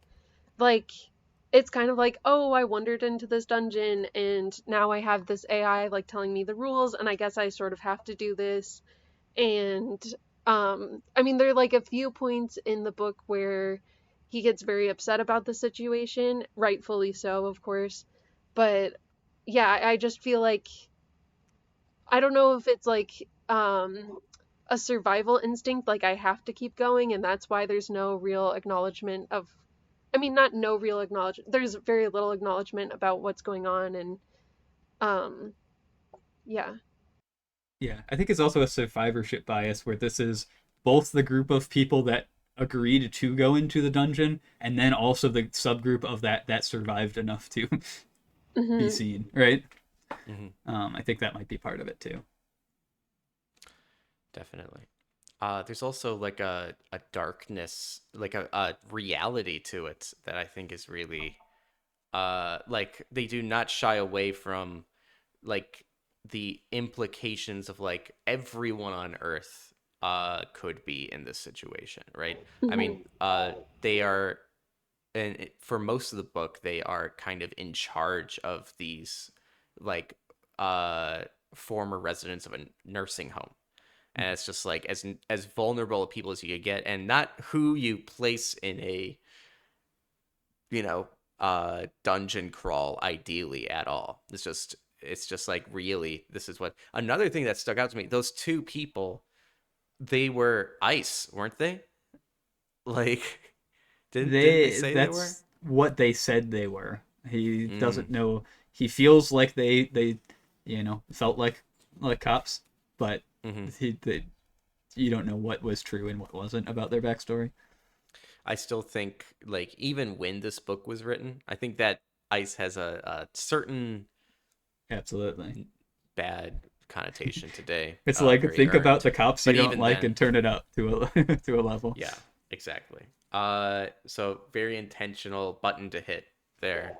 Yeah, it's also interesting that it doesn't sound like it was their plan to kill other crawlers. They were told by their guide that that was the strategy they should do.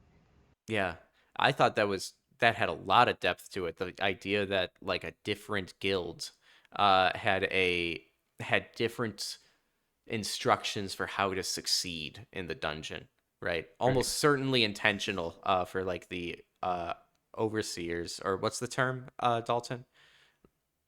For Uh, the people controlling everything? uh, Boring The board. Corporation. Yeah, the Yeah. corporation.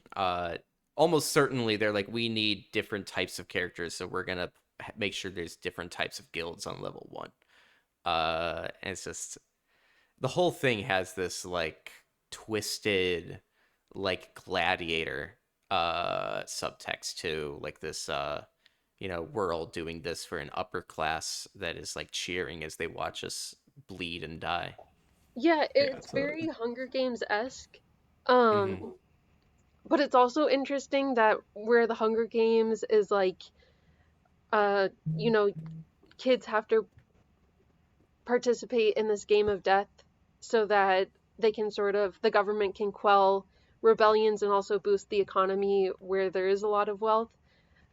In this scenario, like, yes, there are a lot of wealthy corporations that are controlling them, but also there's a lot of pressure on these wealthy corporations because they're like filing for bankruptcy or something like that, and they have to force these games to play out in a certain way and um like only take so many days or whatever. Like it's interesting to hear sort of I like learning about the background behind what's going on beyond the game even.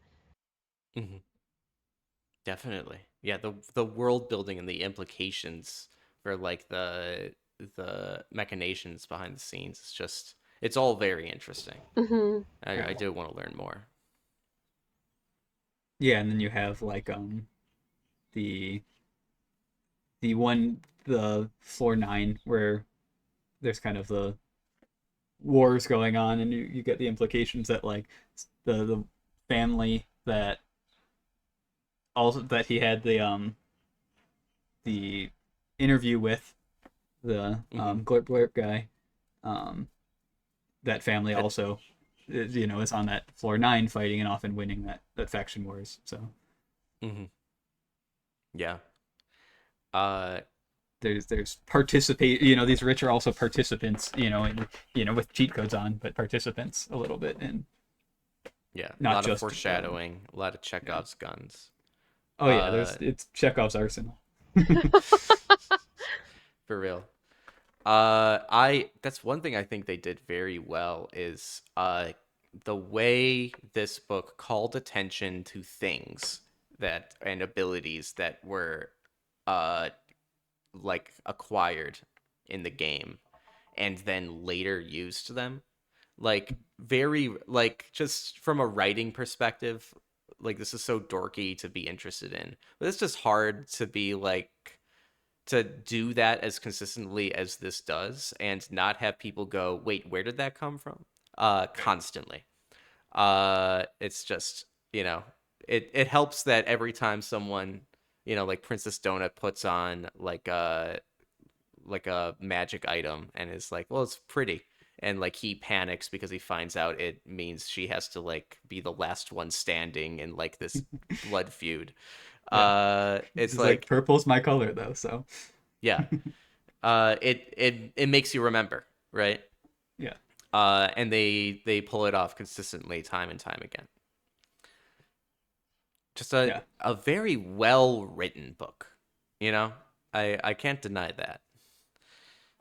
Yeah, I think having the AI, like you said, being so memorable, and the comedy and the being a character in itself, the Hmm. AI being, I think helps with that. Definitely, I agree. I'm also excited to learn more about Agatha. Yeah, Yeah, there's something going on there. yeah, absolutely. Oh man. Um, yeah, they're all good characters. It's a pretty small cast in this first book, but all good characters.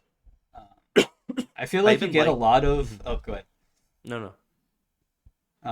I was moving on a little bit to a different Yeah. related Just concept. So just one sentence to say I did like the agent character a good amount.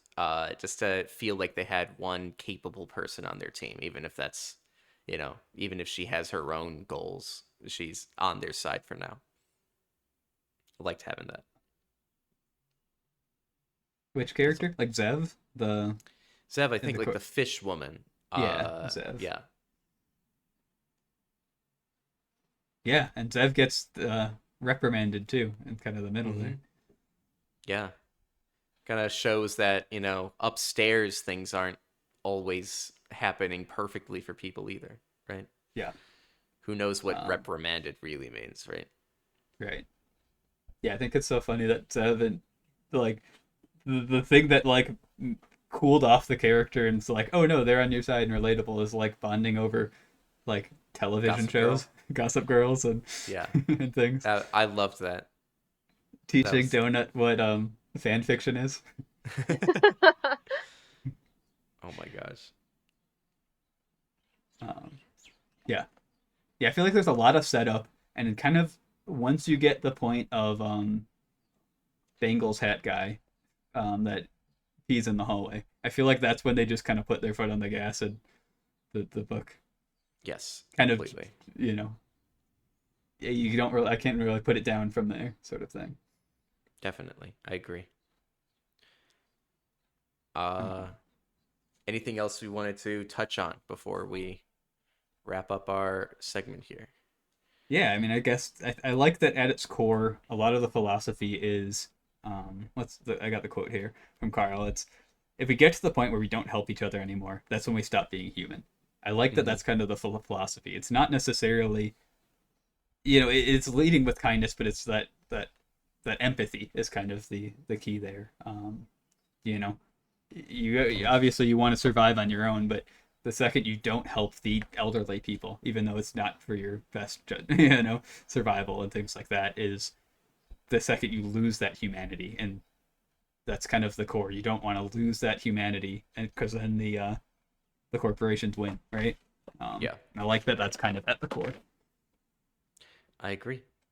Good core message, well applied. I feel like when done well, a very like hopeless feeling worlds like this can send home messages stronger than like a very positive one can, right? Yeah, I absolutely. think they're setting themselves up for a lot of success. I'm saying it's one writer, Right. but uh, yeah, very good. Uh, so uh, we want to talk through some grades. What are we thinking here? Uh, Lauren, you want to start us off? I mean, I wanna read book two. I thought it was really engaging. I like the world, I like the characters, uh, I like the voice acting. I think it's an A. Yeah. Yeah. A for And I you, think it Dalton? only goes up from there for me, where this is kind of, not that this book's bad by any means. I love this book, but I think this is probably the least good of them. So it's only Mm. up from there for me. And so we're grading for you this is a grade for book 1, right? Yeah, absolutely. That's what we're going for here. Okay. Um, yeah, it's definitely an A. I don't know. I don't know what's possible to give an A plus. It's Mhm. it's up there though. There's not many faults to this. It's definitely high for me. Like I said, it became a hyperfixation a little bit for me. So For sure. So here's the thing. Uh it very much not to this book's fault. I One of the my pet peeves in media is when I feel catered to. Almost almost paradoxically. This because this is about RPGs and video games. And that is the button that's hit a lot. Uh I So there's that aspect that kind of brings the score down for me just because I for no reason have like this "you don't know me" energy when someone like says just like is like he died just like Bowser did in Mario 64. I'm like, suck my yeah, dick. It's there's a like lot of for some reason that's music my references, like metal yeah. bands and stuff will reference. I know at least there's like Ghost he references, not really metal, but he references like the Insane Clown Posse and some of Hmm. them, things like that too. Where I'm like, catch some of them, I'm like, wait, why are you saying this reference too that I get? Why do I get this reference? Yeah. Uh, On top of that, I would say that the comedy broadly didn't work for me.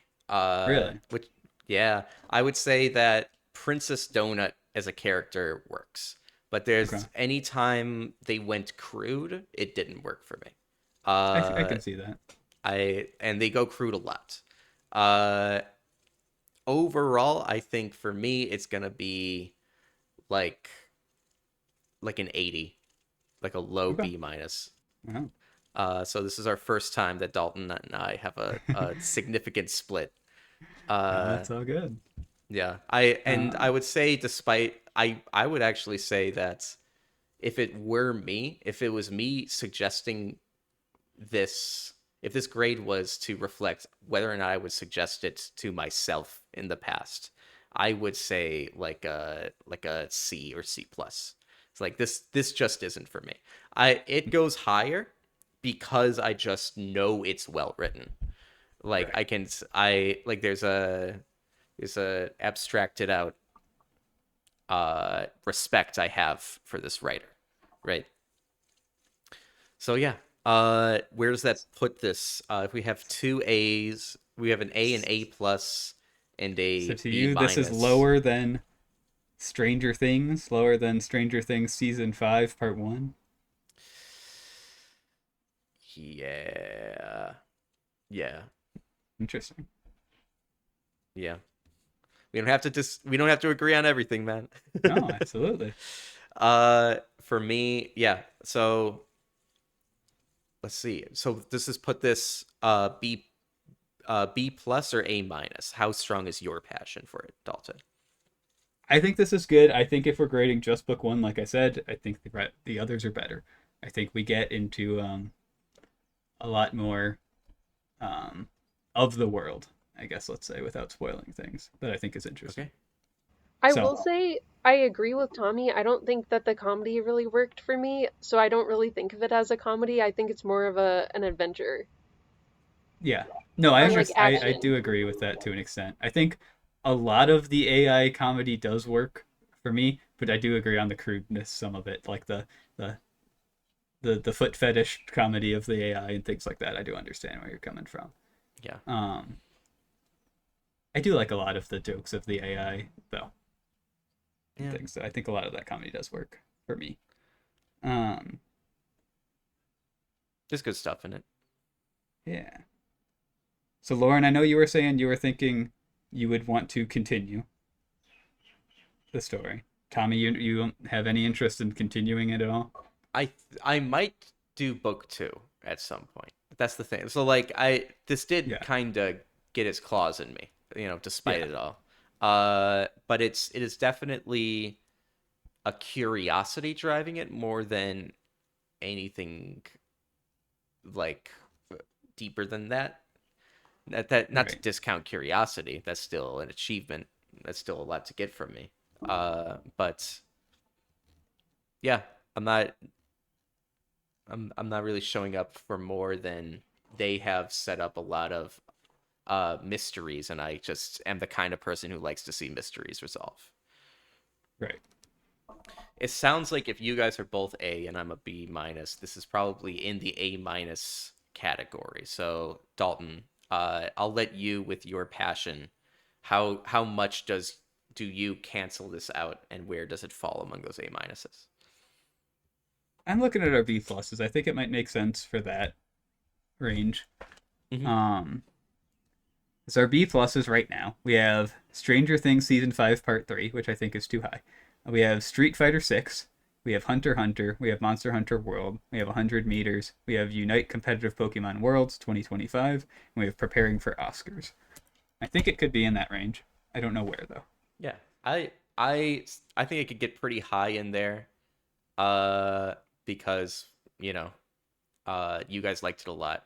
I personally think like right below preparing for Oscars sounds good to me. Preparing for Oscars is our top one in B plus. Yeah, that So sounds fair. At the tippy top of B plus sounds fair to me, right? yeah, Unite Competitive Pokemon Worlds you enjoyed watching, but you didn't really you didn't care to continue it. Where Right. this you at least have interest to continue. Yeah, that's right. I think that part speaks a little higher than the grade to me. This isn't so low that you're like, well, I still want to No, see I'm more. not. You're I'm not not really. throwing it in the trash. Yeah, Right. I'll say very clearly, I have no disrespect towards anyone who likes this. This isn't the kind of thing where I'm like, I think less of you if you like it. I have some of those things out there. B plus. Not this. Uh, this I actually would probably suggest to people. Because people have different tastes in comedies and don't have the same hangups I do. Yeah. I'd be interested to see where you think if you do read book two, but obviously no pressure to. Yeah, maybe I will. And with that, I think the bell rings. And we Lauren, do you want to sign us off? School's out for summer. Peace. I do think we have a little bit more, guys. We do. We don't quite have, but that Well, the is going bell to be our hasn't rung sign yet. off. Yeah, The the bell bell hasn't rung hasn't yet, rung. then. That was a test bell. That was actually a Yeah, fire that's the alarm, fire but we're alarm. ignoring it. We're ignoring it. They'll be fine. Uh, I think Dalton. It's so funny. I just end the I was entire like- podcast. Yeah, this is the whole podcast right now. It's done. Yeah. This was our I finale. was like, oh, the thing I like look most forward to a lot of times. Let's just not do that. All right. Yeah. Well, I think it is time, Dalton, for you to tell me what I'm in for. Lauren, you get to be front row seat to our reactions. Yeah, so I feel like I've escalated in some of these assignments. So I want to go back to the roots a little bit and just kind of have us watch some movies. So I've got a list of some movies here. I've got Dokusei, which is a anime OST, or not OST, OVA. I've got But I'm a Cheerleader. I've got I Saw the TV Glow, and I've got Philadelphia.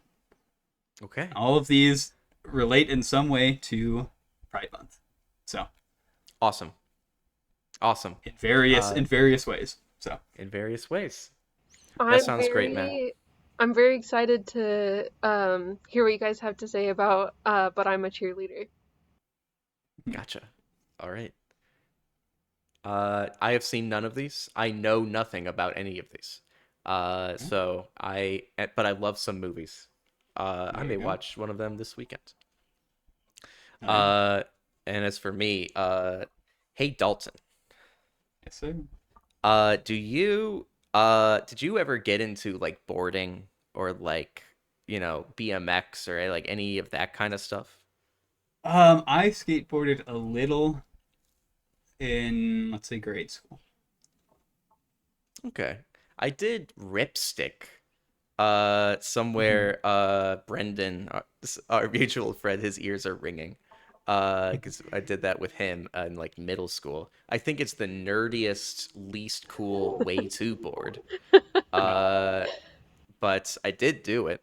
And I really did do a ton of it. I would say my I strongest rollerbladed a lot more. rollerbladed. Yeah. I'd have rollerbladed.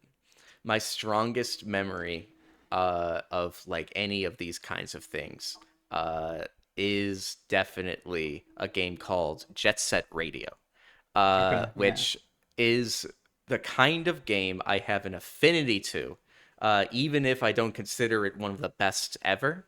For objective reasons, it's still just a game like no other. And we're gonna Yeah. talk about it next month. It's got that if factor. Oh, this game has, if it has nothing else, this game has the juice in a way games did not have the juice before, period. And so you guys will hear me gush. Is that the fire alarm or is that the bell that you guys hear? I don't know which one that one is. That's the smoke alarm, I think. That's the smoke alarm? Okay. But that one right there, that's the bell? Yeah, I think so. All right, maybe. Either way, I think we should leave, right? Yeah, I think it it's sounds getting kinda like we cloudy should in be here. here. All right, guys. Oh, all right. And then Discord just crashed for me, which kind of answers our question. Goodbye, everyone, I suppose. School's out for summer. Peace.